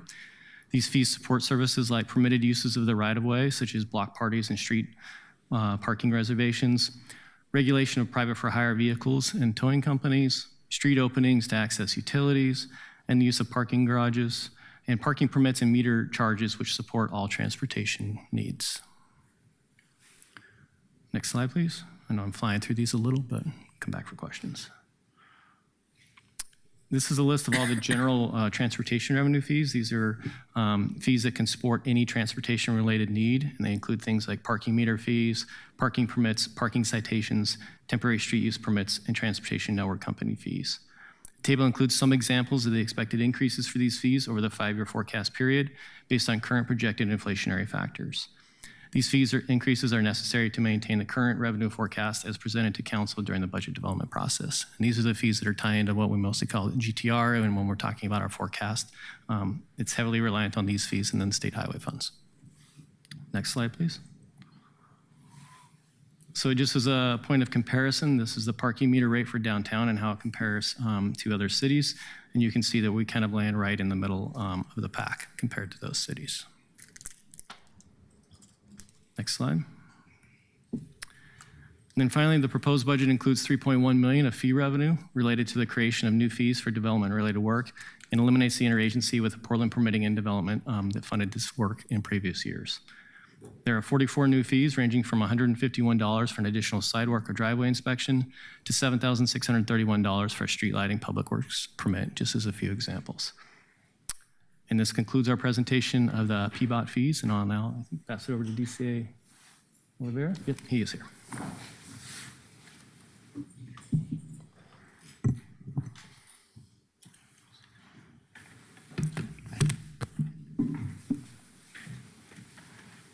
Thank you, Jeremy. Good morning, Council. Don Oliveira for the record, Deputy City Administrator for Community and Economic Development. I want to just take a moment to thank the Council President, Vice President, and DCA Donapal for letting BPS sneak into this presentation to cover the BPS waste rates, and have a quick note on the the PSEF interest, I believe. Next slide, please. So real quick, councilors, I'm joined by Director Engstrom from BPS. We covered some of this information at the SEDSA work session related to BPS, but just to package this with the rate content that you're contemplating today, we just thought we'd bring back the waste and recycling rates. Just as a reminder, and as we shared last week, the waste and recycling utility is divided into two primary systems, residential and commercial. The residential waste system generates about 1/3 of the waste in the city, and the commercial system generates about 2/3 of the waste. The city has a rate-setting authority over the residential system, but not the commercial system. The residential system is a franchise system where private companies provide service on behalf of the city to assigned geographies, and the city sets the rules governing the types of service that must be provided through franchise agreements. And as a reminder, the rate formulas are set by franchise agreements that are negotiated every 5 to 7 years. Council reviews the rates annually, but there is not much discretion in annual rate setting. The expectation, of course, is that we honor the agreed-to formulas so that we maintain services across the city. Per the franchise agreements, residential rates are set based on a cost of service plus an allowance for target operating margin and incorporation of the city's franchise fee. In contrast, the commercial system is a free market system where the city sets rules and establishes a per ton tipping fee, but customers may choose their hauler. And again, we don't set those rates. Excuse me. Next slide, please. Real quick, this slide just encapsulates some of the things that we're solving for as a part of the rate setting. Of course, you have the typical things like fuel, wage, benefits, maintenance, and repairs that contribute to increasing costs, not just in the waste system, but across the board in our economy. But this year, we're also calibrating against investments from the Recycling Modernization Act related to glass incentives and recycling process costs that are continuing to evolve with the state's legislation. So that's some good news for our future as well. Next slide, please. And this is intended to give a snapshot of what this looks like for our customers for the residential rate setting. So just for backdrop, the review process begins in January when we have a detailed cost report from each hauler sent to us. We send those to a certified public accountant to vet those costs. We then adjust costs with the CPA and work with economists to prepare the rate model. In early April, we meet with the haulers and host public information sessions. And included in that cost, of course, is the Metro disposal fees, which they set annually. In prior years, we would have used the actual proposed Metro fees, which don't become available until May. But in order to create more time for council to absorb those proposed rates and act on them, this year we are shifting to use an assumed Metro rate based on the prior year's cost escalator. If Metro's actual rates increase more than a forecasted inflator, then we'll have to catch up with our system.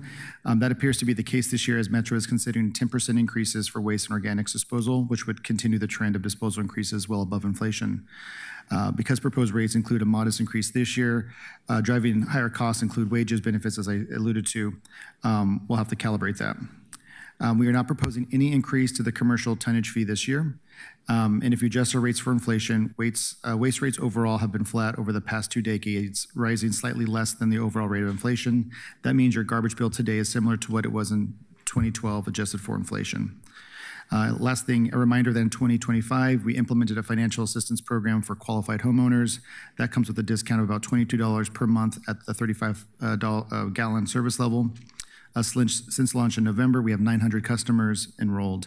We're now working on ways to expand eligibility to low-income renters, and we also launched standardized rates for bulk items this year. I also want to thank the director at BES and Water for their support in getting that launched, and thanks team for your collaboration there. And next slide, please. Next slide, please. And the last thing we'll touch on, as has been adopted the last 2 years and the proposed fiscal year 26-27 budget, there's a proposal to transfer interest accrued, in this case, fiscal year 24-25, from the PSEF interest into the general fund. That amount is, as you see on the screen, is just a little over $26 million. This is a one-time effort, so each year council contemplates it. We will have to come back to amend the code to make that adjustment. And that will be a part of this year's, it's built into this year's budget, proposed budget.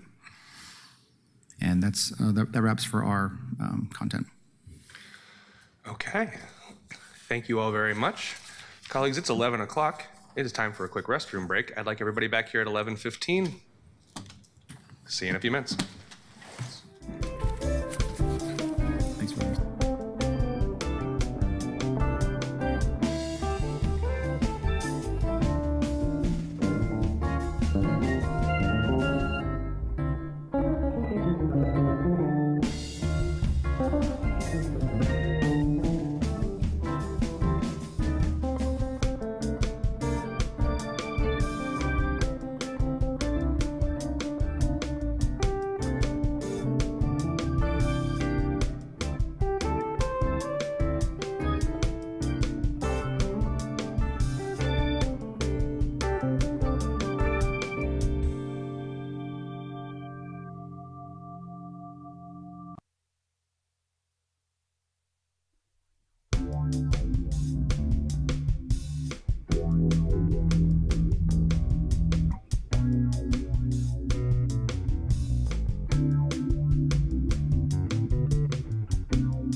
Hi, everybody. We'll come back to this, and we're going to jump into questions. And since most of my colleagues are not here, I'm going to lead us off. I wanted to briefly sort of connect our conversation yesterday about the water bonds and talk about the rate increases that we are projecting and what that really sort of means for people. In my district in East Portland, like most communities, people are feeling really stretched. At the same time, the combined One Water Bureau has a $3.6 billion-ish budget, and from what I can tell from these slides, we're cutting about $6.6 million between BES and water, largely by eliminating vacancies and some sort of smaller cuts like custodial services and security. But if my math adds up correctly, while 6.6 million is a big number empirically, in comparison to the total budget, it's like 0.02% of the total budget that is being cut, while we're also raising rates by 6% this year. So my first question is, if expenses are outpacing incomes, why are these two bureaus not taking deeper cuts proportionate to what the other city bureaus are taking rather than raising rates? Thank you so much for the question. We also recognize balancing affordability and the long-term investment for the utility bureaus. I want to say, even though you see there is over $1.5 billion and $2.0 billion for both BES and the Water Bureau, but that's actually the operating budget of those $1 billion are much smaller than the $1 billion there. So for BES, about $700 million, less than $700 million are operating. A lot of them are already obligated for different PERS and other payment. And then we also have about 1/3 of that is a capital program. We are very committed for the CIP project, making sure we don't defer any of the risk to the future generations too. And then another 1/3 of that is to the debt payment and all the fund management. And it's really fund moving between the city construction and CIP. So the true operating budget that BES can adjust is a little bit over $200 million. So it's not the Water Bureau, the operating budget is around $100 million on the operating side that we can adjust. Okay, that makes some sense. So on slide 28, I think it was, our model combined the water and sewer bill on sorry, I'm reading my notes funny. Looks like the model shows that the combined water sewer bill will double to about $300 a month by 2035. And if we held a conservative, like steady 4% increase after that to 2060 to pay our covenanted water bonds, today's young people, when they're looking at retirement, will be looking at a bill of almost $800 a month. If we accounted for inflation based on today's median retirement income, that bill would still be roughly 50% of monthly income. I feel like we should be doing a lot about this right now. So my question is, what are we doing to prevent future rising costs? That we know a lot of these costs are out of our control, but what are we doing now to correct this course for those folks in 2060? Yeah, I look at it both as how we are adjusting right now for operation efficiencies, as well as looking to the long-term financial planning to making sure we have a sustained financial health for both bureaus. There are multiple ways we are looking to this holistically. First, we are looking to like I mentioned, based on the risk-based asset management approach to prioritizing our CIP project. We know we won't be able to address all the capital asset. So combined for both water and BES, we have over $50 billion for the asset underground or above ground. So there is a lot of the investment and aging infrastructure we still have to maintain. So we are really prioritizing and using risk-based approach for that. The second is making sure we are continue to explore business opportunities and diversify our revenues. So how we can attract more business and the commercial partners just with other bureaus together within the city. I truly believe we have the great water source and we are here and we want to support folks coming to Portland. The last piece is I will say is we are continue to seek external funding opportunities, including low interest loans and grants. And for BES, we are already looking to 5 additional grants. And this is going to be also for Water Bureau. We are actively looking to different ways, incentives to lower the cost. The last piece, the operational efficiency between the two bureaus. I'm very confident with the One Water effort, we can look into additional shared services and cost savings moving forward, and happy to provide more update on that effort in the future. Great. I would love to make sure that we do have that. I think that this is a narrative that the community wants to have. We want to hear if we are investing this much money into our infrastructure, that also it's not going to bankrupt us in the future. And there are a number of terrifying cautionary tales that we've seen around the country where municipalities get into infrastructure and then end up declaring bankruptcy and we privatize systems. And I'm honestly really worried about this. So I hope that is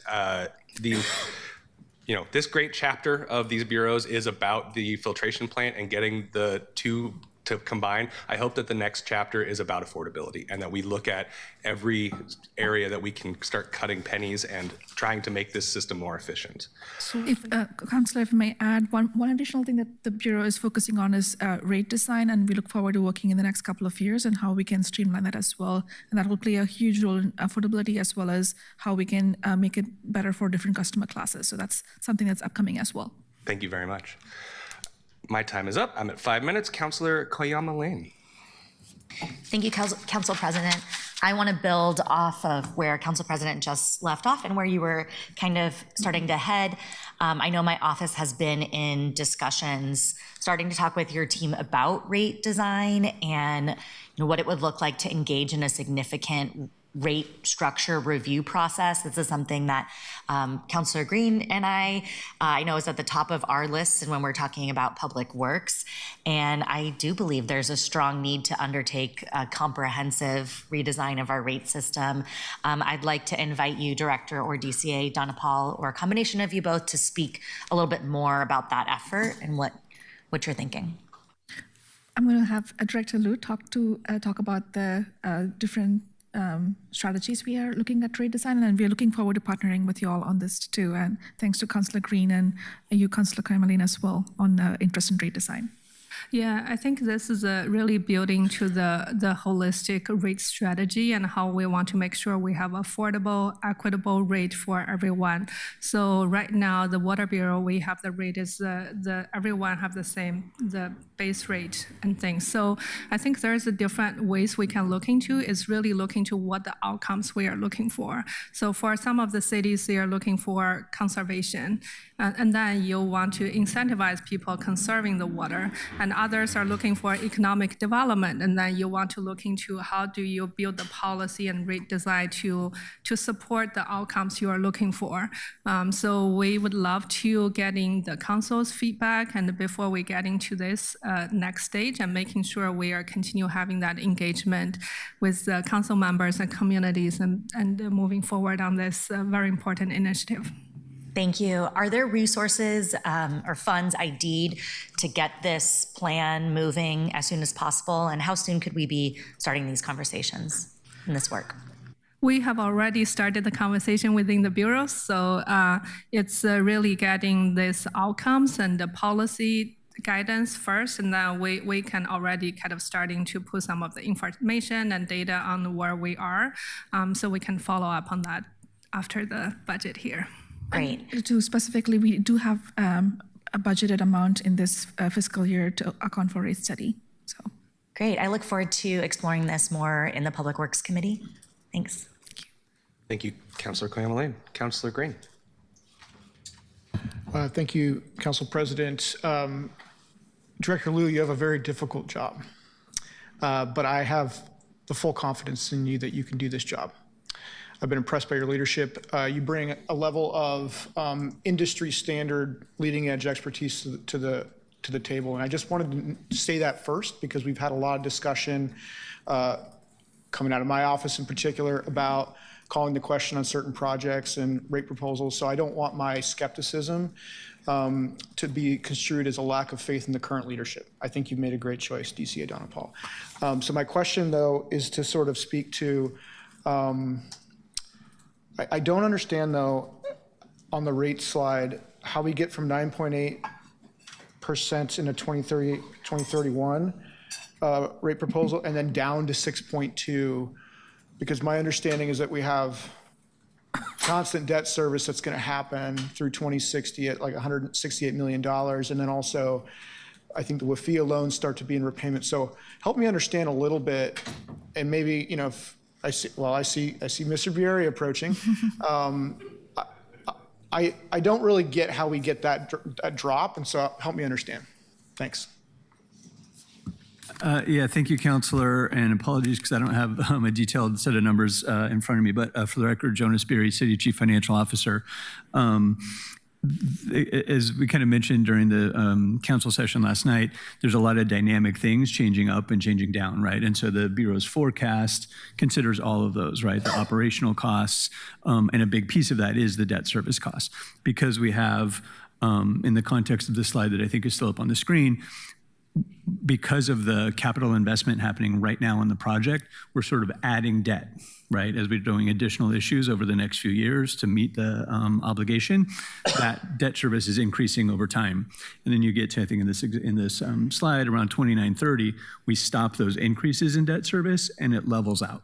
I'm oversimplifying a little bit, but that's where you start to see that ability to drop, because we're gaining other things in the forecast, customers, et cetera, but you don't need that incremental increase to meet new additional incremental debt service. I want to go back to a thing you just said, which I don't think has been obvious to everyone else in the public, which is there's other stuff in the forecast. We're gaining projected increases in revenues. Okay, that's really important to emphasize here, because there's two pieces of the ledger. And so thanks for saying that. So what I'm reading here is the incremental difference between 6.2 and 9.8 is driven largely by just adding these new debt obligations in the short run. But because we'll stop adding the new debt obligations, and then at the same time we're projected a growth in revenue through, you know, population growth, economic, whatever our forecasts are, that helps bring it down. That's right? Yeah, that's correct. I mean, essentially, it's stopping that, no longer needing those significant incremental increases in debt services. That project gets completed. That's helpful. So what happens, and if we don't plan this far out, but what happens after 2036, Director? Do we have a long run rates forecast that goes like 30 years out, or is it just through 35? We do have the historical as well. Okay. Yeah, and I will also add, Councillor Green, this is also typical for large infrastructure investment. So, for BES, when we are building the big pipes, so the rate for certain years getting to the double digit. And because we also have get the 25-year loans and we are just getting paid off on that. So that's typical when you have this large infrastructures getting to the double digit and getting down, and now it's really stabilized and focus on other day-to-day maintenance part. And sorry, Council, if I may jump in, I think your question was also what happens beyond 35, 36? Yeah, does it stay at 5.7%? Yeah, and I'll add, I think there's probably Bureau staff in the room who know the answer to that. The Bureau does forecast beyond that. The one thing I'll note is, as you go farther out in the chain, those forecasts become a lot more unpredictable. Your jaws of uncertainty. That's exactly right. And I would use that example you just made, the jaws example. What I would love to be able to do, not just for the utilities, but for all citywide forecasts, is develop the bandwidth and rigor so that when we prepare forecasts, we're not just preparing that straight line forecast, but being able to prepare those more gradient levels of outcomes. We're not there yet, but I just will plant that seed today that's something that I would really like to be able to achieve in the coming years. I'd like to support that. I'm going to move on because I only have a minute and a half left, but thanks for that clarification. As I've worked through the budget amendments, as we've all worked through the budget amendments, we've had to deal with the general fund discretionary versus general fund overhead type of costing problem. And my understanding is the general fund overhead is an overhead cost that needs to go back to, and it's billed by things like rate funded bureaus as well as other parts of the agency.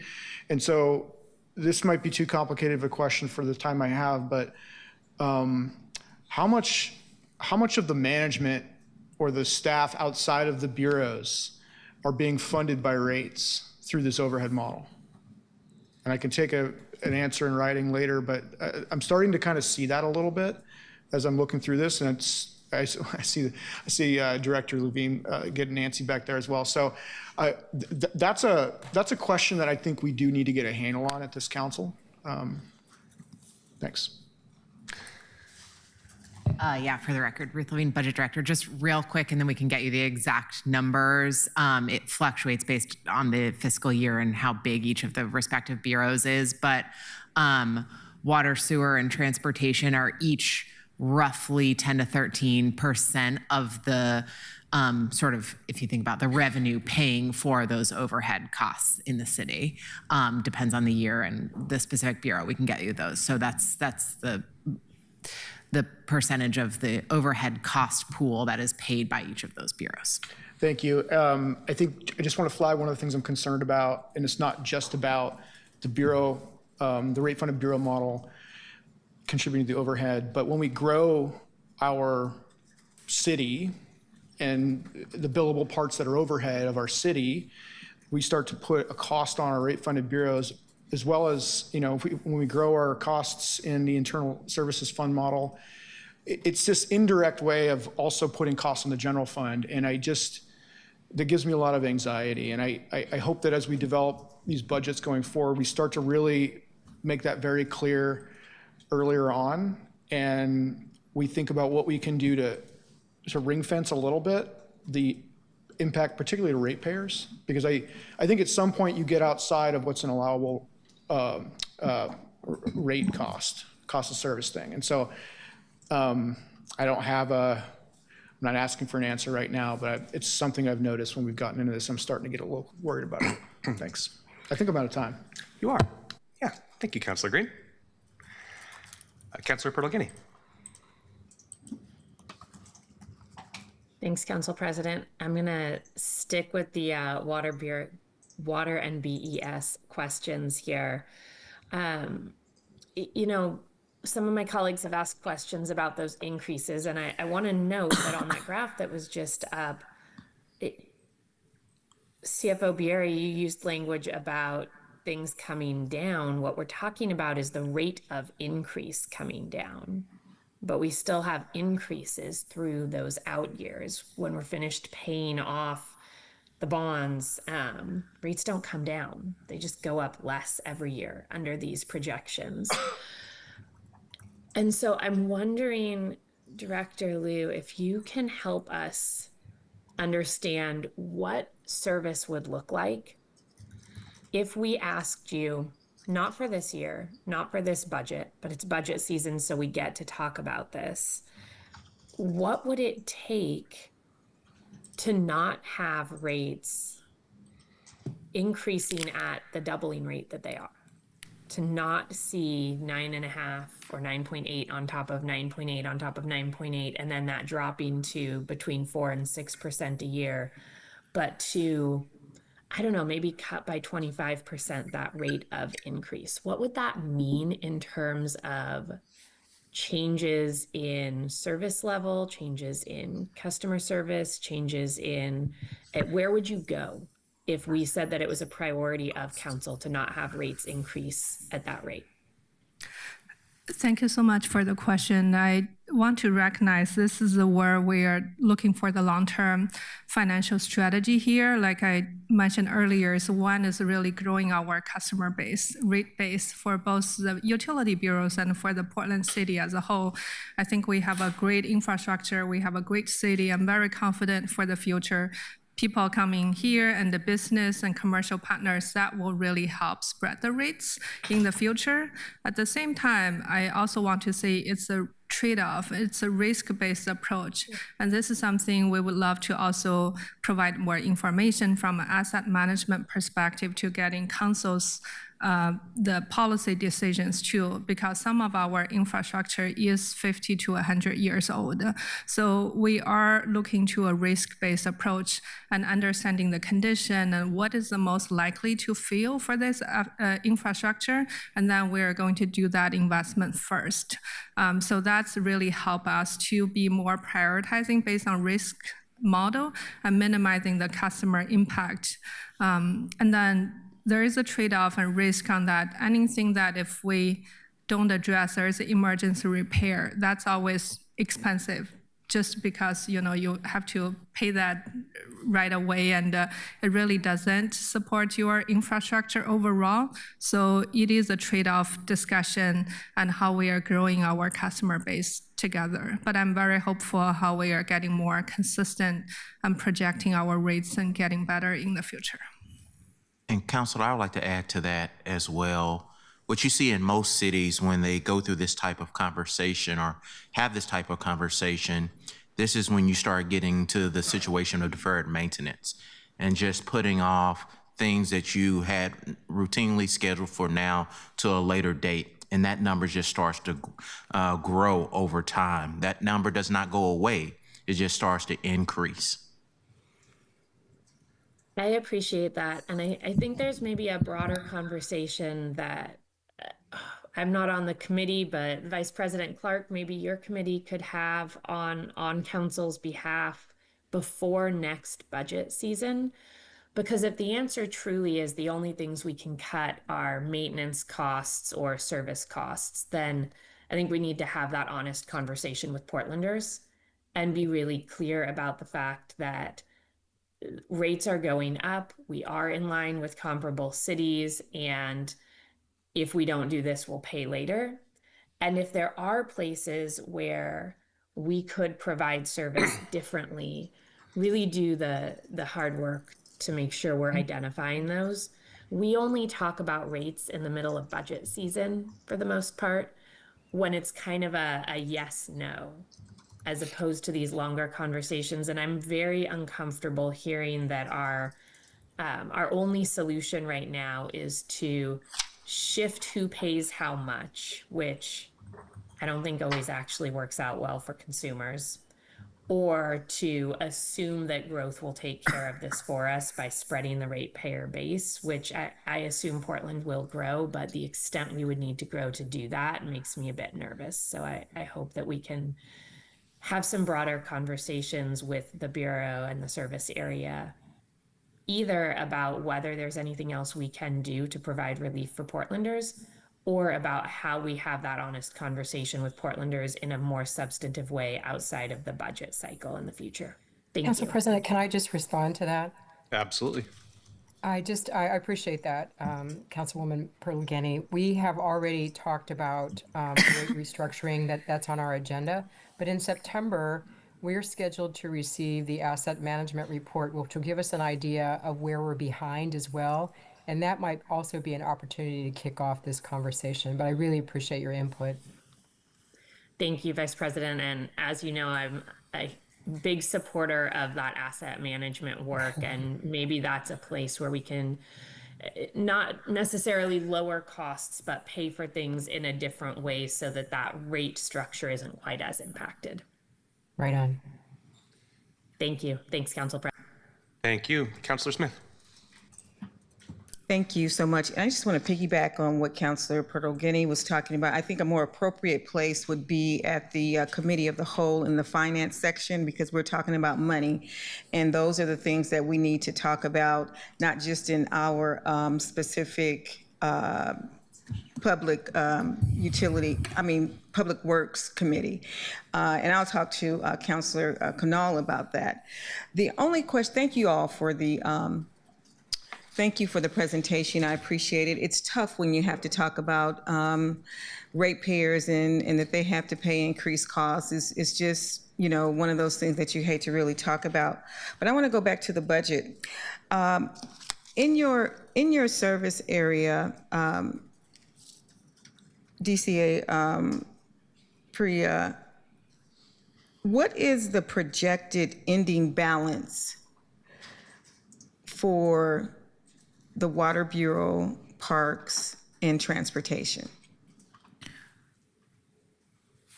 Jeremy, are you able to answer that? And if that projected, and if, in the second piece to it, and if that projected ending balance is going forward to pay for 26-27? That's a great question, Councillor Smith. We will work on it and get back to you on that question. Okay, so you don't know that if it's rolling over to the new year to fill the gap? I can answer from a PBOT perspective. Yes, some of those balances are rolling into 26-27 to pay for projects in 26-27. So those balances, if that's your question. Not some of the balances. What is the ending balance? What is the projected ending balance of PBOT? And if that ending balance is being rolled over into the 26-27 to be used to balance the budget? She's basically asking, are we encumbering funds for projects that we're going to be doing next year? Yes. Okay, I'll try that next time. Those nice $2,000 words. Thank you so much. Thank you. Thank you, Councilor Smith. Councilor Canal is not here. Councilor Ryan. Thank you, Council President.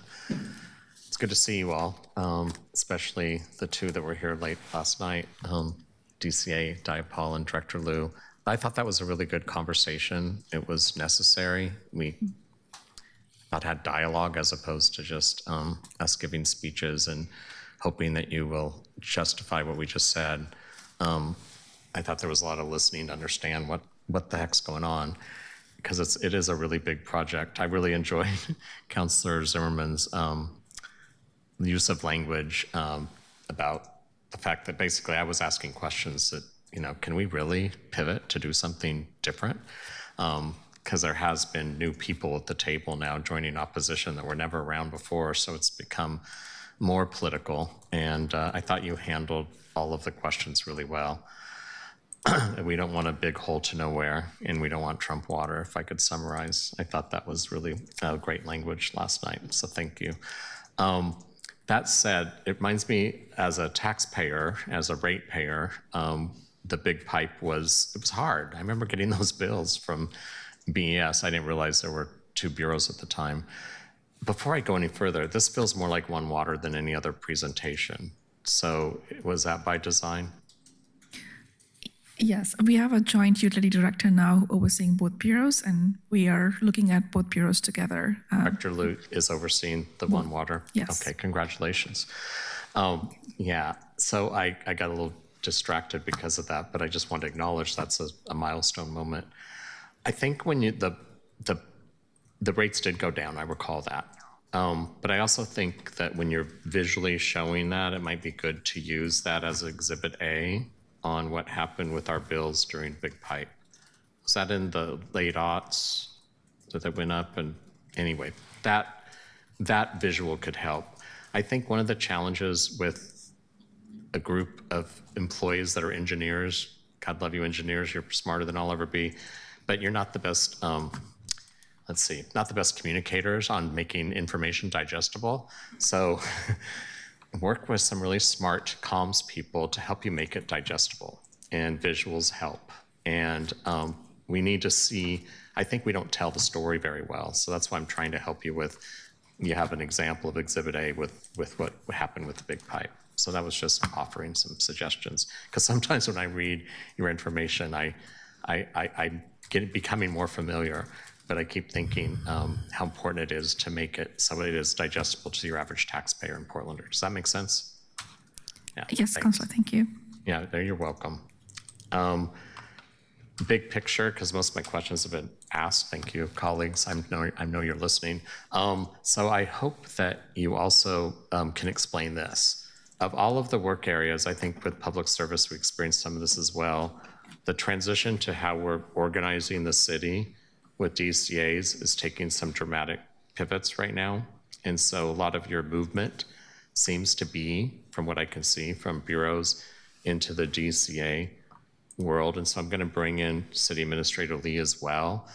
I think that also, I saw some of that with economic development, Donnie Oliveira's group. So I think as a council member, I'd like to understand this transition of how we're structurally organizing the city at this moment. And I don't need a lot of time because I'll be told I'm over 5 minutes, but just your vision on where this is this a better practice you experienced in other positions that you're seeing nationwide with cities? Are we moving towards a more efficient model of how we do our organization chart in general? Because this is a big shift from last year's budget. Yeah, I think it's unique. I think public safety was the first service area to kind of move to this model of a kind of an enterprise method of pulling the HR, performance management, finance, all under one consolidated area to provide those services for that whole service area.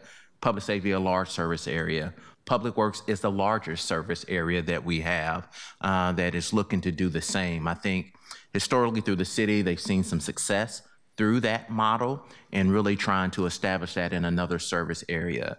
Is it something that I've seen throughout my career as it relates to large cities and how they have functioned? Not necessarily, but that doesn't mean that it's not a model that can work for Portland if we're seeing success in one service area altogether. I think it's something that I will continue to evaluate to see if we're seeing the efficiencies that we would want to see in having this type of organizational structure for the organization, and see if it's reaping the benefits that are best for Portlanders as it relates to service delivery.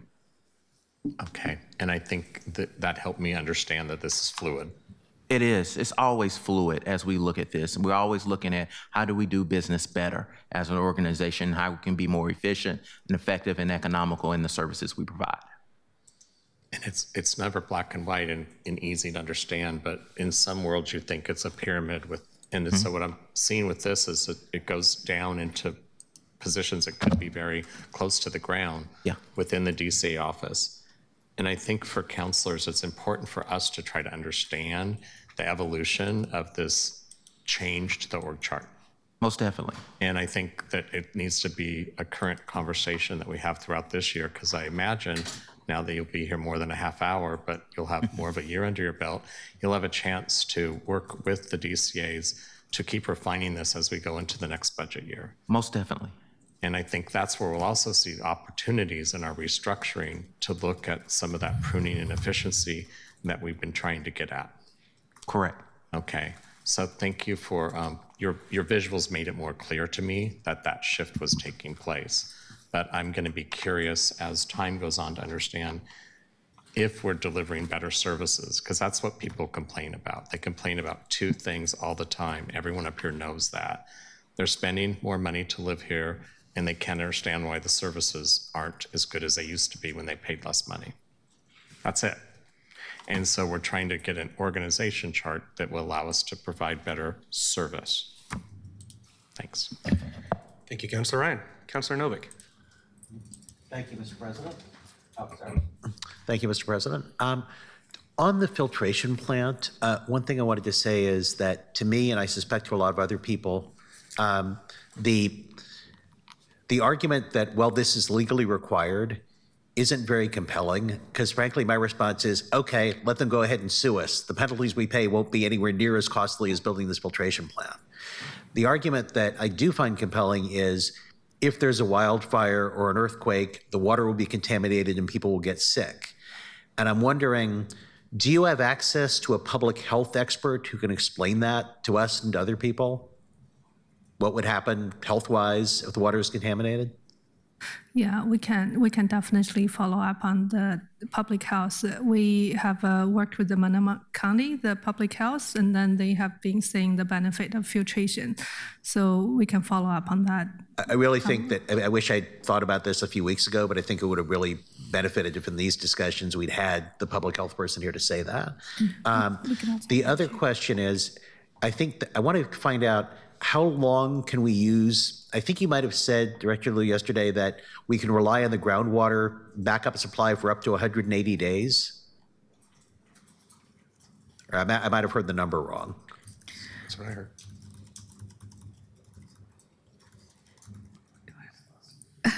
Okay, I can take the question, Councilor Noack, if that's okay with you. What? I can take the question Sure. if that's okay with you. So, you know, our Columbia Shore well field is designed as an emergency and supplemental supply, not a full-term replacement for our Bull Run system. So based on our current modeling and assuming there's no well failures, the groundwater system could provide approximately 78 MGD, million gallons per day for about 30 days. 30 days. For 30 days. So it's if 78 million gallons for 30 days. For context, Portland's average annual demand is about 90 million gallons. So that it doesn't meet the demand. And summer demands can be 120 days. So in plain speak, it will not meet the demand that we need.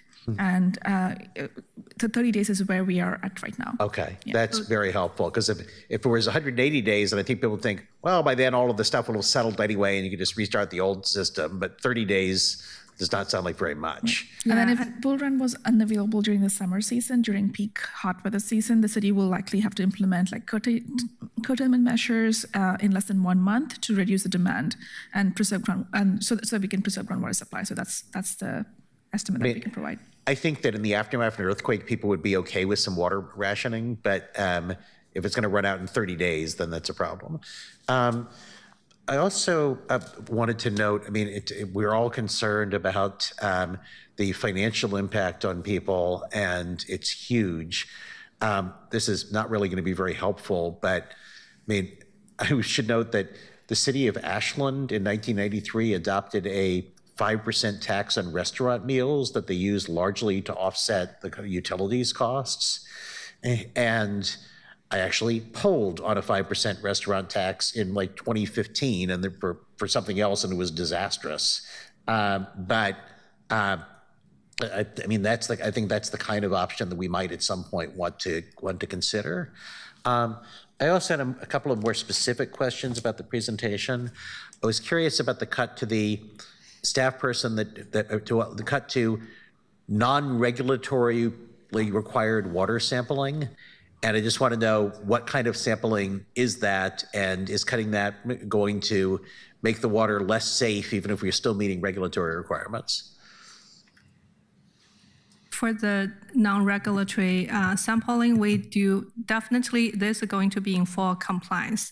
We will be prioritizing everything, but it's really some of the things that we could kind of hold the sampling a little bit longer. So instead of analyzing like for a few days, we're going to take it a little bit longer, but it's still within the whole time. So there's no compromise for the water quality for our communities. Okay, if it doesn't matter, why do we have that position to begin with? We do having that position, and we want to expedite a lot of the sampling and the results and things, but this is the things we can reprioritize and making sure existing staff have done that. Okay. And the regulatory requirements is the minimum guidance. We tend to do more so that we can be better with operational, the way we operate a system. So it is something that, we want to do more than minimum. So that's what the non-regulatory is about, non-mandatory is about. The other thing I want to add is that, for water quality sampling, there is regulatory compliance and things. There is also internal process optimization. We use sampling and the data analysis to inform our operation optimization. So some of this we can adjust and optimize. Those are the things we're reprioritizing. So it's not about the end quality, but it's about operational optimization and sampling and how we optimize that. Okay. Another position that you talked about cutting was for engineering standards review. And since I'm not an engineer, that sort of scared me. It's like, wait a minute, does that mean that we'll be doing things that don't meet engineering standards and things will all fall apart? No, we'll continue having the engineering standard that on the design standard and things, but it's really looking to more consistent engineering standard and also looking to more, when you're looking to the project planning and things, a more standard approach. So we have been getting that information getting that workload prioritized with the existing engineering staff. But this is a part of where the One Water effort, we're looking both bureaus from water and BES, how we can have that consistent engineering standard across the utility bureaus. So this is a type of a position we're evaluating, making sure we have that consistent standard. So it's a strategic priority for us. Okay, but how does cutting this position affect that work? It's not going to affect that work. So we are looking to both from a project level rely on existing engineering staff to focus comply with the standard, but across the bureaus we'll look for shared services and resource to support the developing some consistent standard. Okay, thank you. Thank you, Councilor Novick. I have myself back in the queue. I got a couple questions I wanted to follow up on from Councilor Ryan about realignment. First, of the positions that are being cut, do you have a sense of which ones are managerial versus administrative versus service level? It seemed like a lot of them were vacancies, but and I saw you are cutting a vacant supervisor position that's going to lead to a broader span of control. But just sort of generally, do you have a number to say like frontline versus admin versus managerial? I know that for the utilities, all positions that are being cut are vacant. Do you have the breakdown of? We don't have the exact breakdown for the managerial or frontline, so we can definitely follow up on that. There's a few managers and there's the different positions there. I will also say the vacancies, those are for the last 6 or a year time frame. So there's that's a time frame for the vacancy reduction here. I'm just getting an update from the Water Bureau. For the Water Bureau, 2 of the cuts is non-represented, whereas the rest are non-represented. I think we have a total of how many cuts at the Water Bureau? 16. 16, yep. Okay, thank you. Similar question. With realignment, I'm seeing, we're noticing a lot of the positions moving from the rate bureaus into the DCA's office. And that means that we are now, your office is now both general funded and ratepayer funded. How are we differentiating between the staff in those positions? Are we braiding those fundings? Are we keeping them very separate? How are you approaching that budgeting challenge? Thank you, Councilor Dunphy. I'm going to call Director Levine to talk about the rate model for the realignment. Okay. Or CFO Bury, if.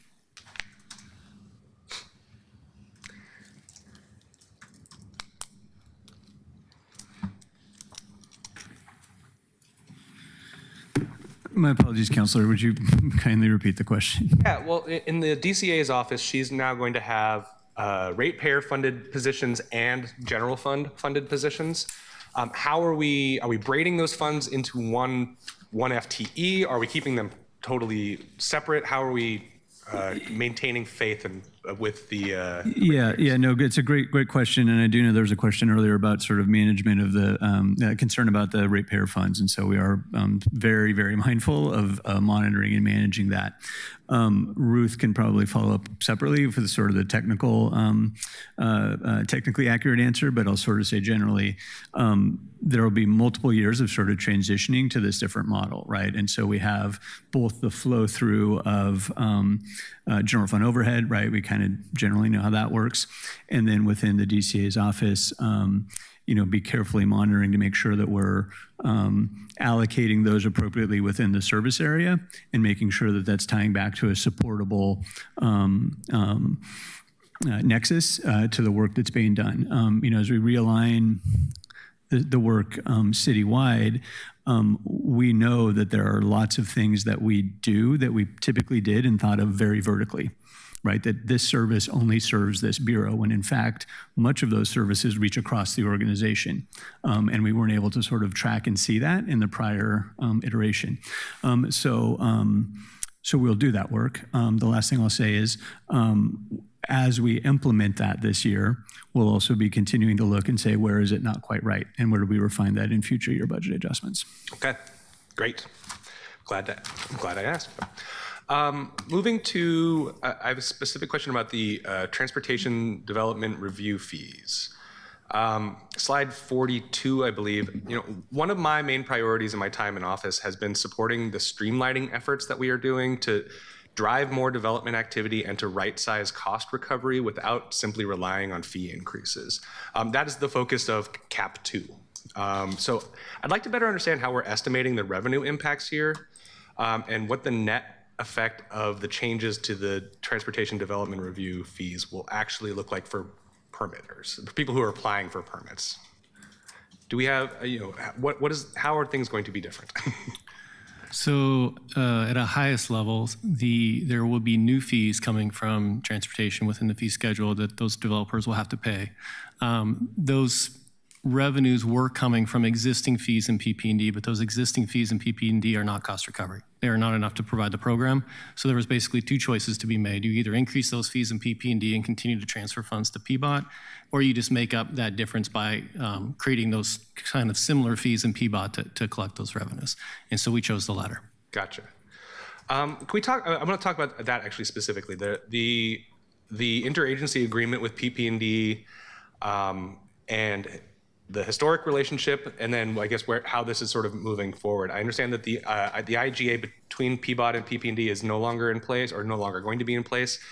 What is that actually going to mean in practice beyond the fee recovery component of it? What do we know how that will be operationalized? Yeah, the only thing that it means in practice is rather than charging PP&D for those services from a PBOT's perspective, we will collect our own revenues to provide those services. Okay. And just one last thing, we're adding some fees on the PBOT side. Are any fees being retired? Are we getting rid of any fees? Are we reducing anything? There are not related specifically to development review fees, no. Okay. Thank you very much. Councilor Green. I just got back in the queue if we had time, because I wanted to make one point on the sort of the broad conversation on the sustainability of our water rates. I've said this before, but I think it's really important that we're doing everything we can to unlock housing development in the city of Portland. And I know that this effort's underway because the more meters that we can add to our system, the more that we can spread the fixed costs of that project over a larger rate base. So it's part of the rate design question, but it's also part of this idea that there's a positive interaction effect by promoting densification. I know that that's going to require some upgrades and some system assets that are downstream of the plant, but if that provides more ratepayers at a pace that's faster than the cost of the upgrade to those pipes, then we're going to be able to get ourselves on a trajectory where you actually can lower those rates. As Councilor Pirtle-Guiney had sort of suggested, rather than saying we're going to reduce the rate of increase, we might get to a place where we can actually just lower rates. And I think that's what we should be striving towards. So it's part of your vision, Mr. Mayor, of economic development. Just want to reaffirm that I think this council should be supporting that with every tool that we have. Thanks. Thank you, Councilor Green. And I'll add something to that, Councilor Green. I think in any rate-based utility like this, you need those large users from an industrial and from a commercial standpoint. That's the only way to truly have a financially sustainable system. So I think that's something as administration, I know the mayor is keen on as well, is how do we recruit and retain those large industrial, commercial users to help balance the system. Thank you. Councilor Ryan. Thank you, Council President. Jeremy, I don't have any planned questions. I just want to have a conversation with you about the lovely topic of parking meters. I think after like gas prices, parking meters like really hit home for Portlanders. And so there's a lot of nuances on this one. I was surprised that we were in the middle of the pack, to be honest with you. And I think it's because I maybe have the unfortunate circumstances of meeting somebody for a meal and why there's a Blazer game going on, and so it's higher. So we have prices that are situational, correct? Correct. And how do we... In certain districts, yes. Pardon me? In certain districts. In certain districts, of course. And so I assume the data that you compiled is quite a collection of all those different, okay. And so that's why someone could feel like they're paying a lot more than that if they show up at those places at peak times, right? Correct. Okay, stay with me. And so I know a lot of people have never gotten over the Sunday. Free Sundays were quite popular. Just, that's not a question. And then I also would say that, I hear this often from storefronts and restaurants, that their employees, they want some relief. And so when we think about the program, the storefront program support, I hope that we think creatively about something like this. So restaurants where the people who work there are doing working class wages, and when they get off their shift and they didn't have a great night and then they have a parking ticket, they're really upset and they want to quit. And so I've heard from people explain these stories that it's an angst from many of their employees. Is there a program that we could come up with? Maybe a counselor could do a resolution or an ordinance on this, but I don't want to get that micro. I'd rather work with you to have some sort of adaptable program that works with the restaurants, works so they could have some access to some free parking for their working class employees. And there are existing programs for reduced levels of parking in the garages. So if those employees work in the garages and say on night shifts, there are reduced rates for those particular employees, but we can explore more, absolutely. When you say parking lot, you're talking about Smart Park? Correct.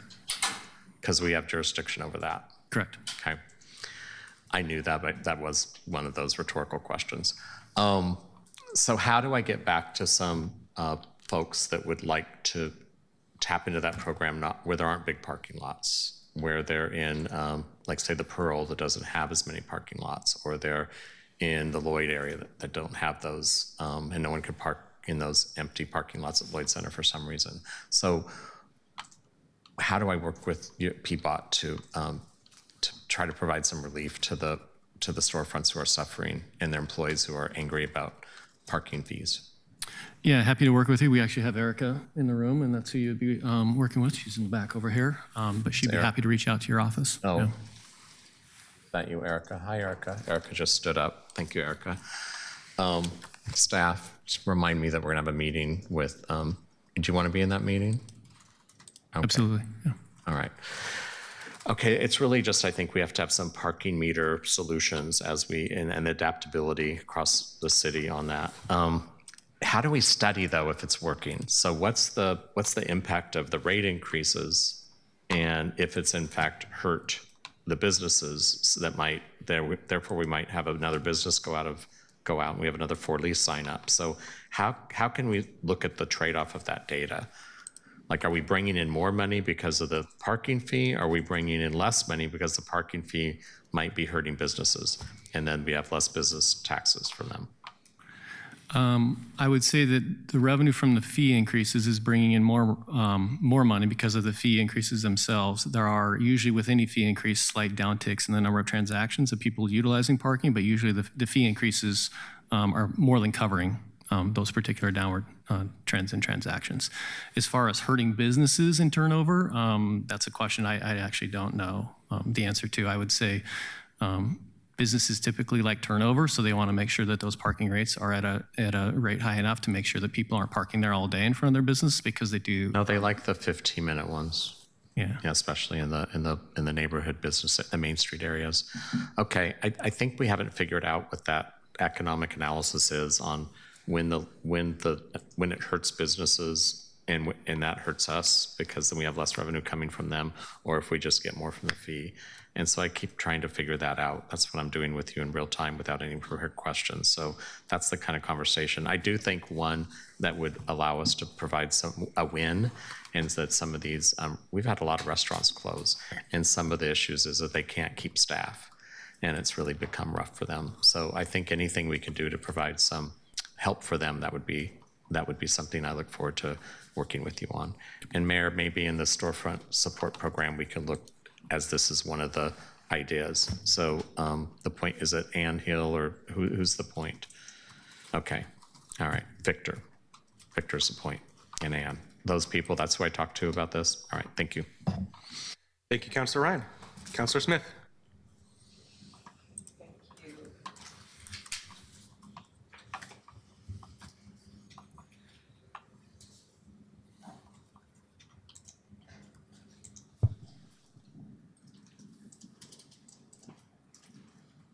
Okay, I just forgot my question.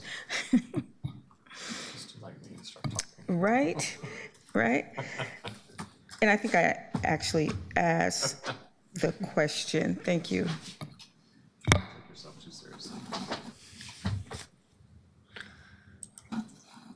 Okay, Councilor Novick. Thank you, Mr. President. I think that there's a lot of reasons to make sure that we're charging appropriate prices for parking. There's a value to turnover. There's a value to reducing traffic. But I am struck by Councilor Ryan's question about employees, and I was just wondering, have we ever come up with a concept like where in a metered district, there's people who work there that have monthly permits where they pay less than they would if they were paying a meter? What's the question? Yeah. I'm going to bring Eric out to maybe answer that.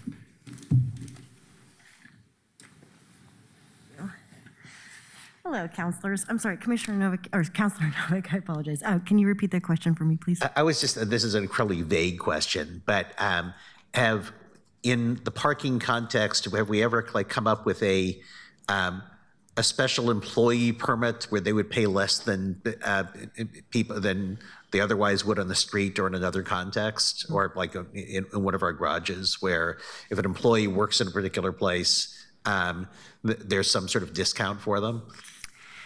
Yes, I'm sorry. For the record, my name is Erica Namioka Niebel. I'm the division manager that oversees parking operations and regulatory operations at PBOT. We do have business permits in some of the districts. Downtown is not one of them for central city reasons. Yeah. Smart Park would be a great space for that, especially since the garages have capacity right now, and they have been for the last few years. However, zoning does not allow us to sell monthlies at, I believe, 3 of our core garages, which would be 10th and Yamhill, 3rd and Alder, and 4th and Yamhill. Zoning doesn't allow us? I believe so, yes. Yeah. I wonder why that would be. We can follow up on that afterwards, but that's interesting. Yeah. And there are other garages that also cannot sell monthlies because of that reason, but I'm happy to follow up. Okay. And also, I think that I read recently that by rolling back the extension of meters to 10 p.m., we lost about $5 million a year. Is that right? I'm going to switch over to Jeremy. Okay. We've never actually fully collected a full year's worth of revenue, but based on some of the revenues that we saw coming in when we first initiated that until we stopped it in the fall, if you projected that out, it would probably be close to about $5 million. What we had actually only built into the budget was about $1 million for the current year that we then paused. Mm. But we think it would have been close to $5 million a year. If you extrapolate out what we saw earlier, that just depends on, if that was a spike in parking during those particular months. There's just a very, very small data set. that we'd have to use for that. Yeah. Thank you. Thank you, Councilor Novick. Pausing for dramatic effect. Seeing no one else in the queue to discuss, thank you all so much for being here for your presentation. This is going to conclude our final work session of this budget season.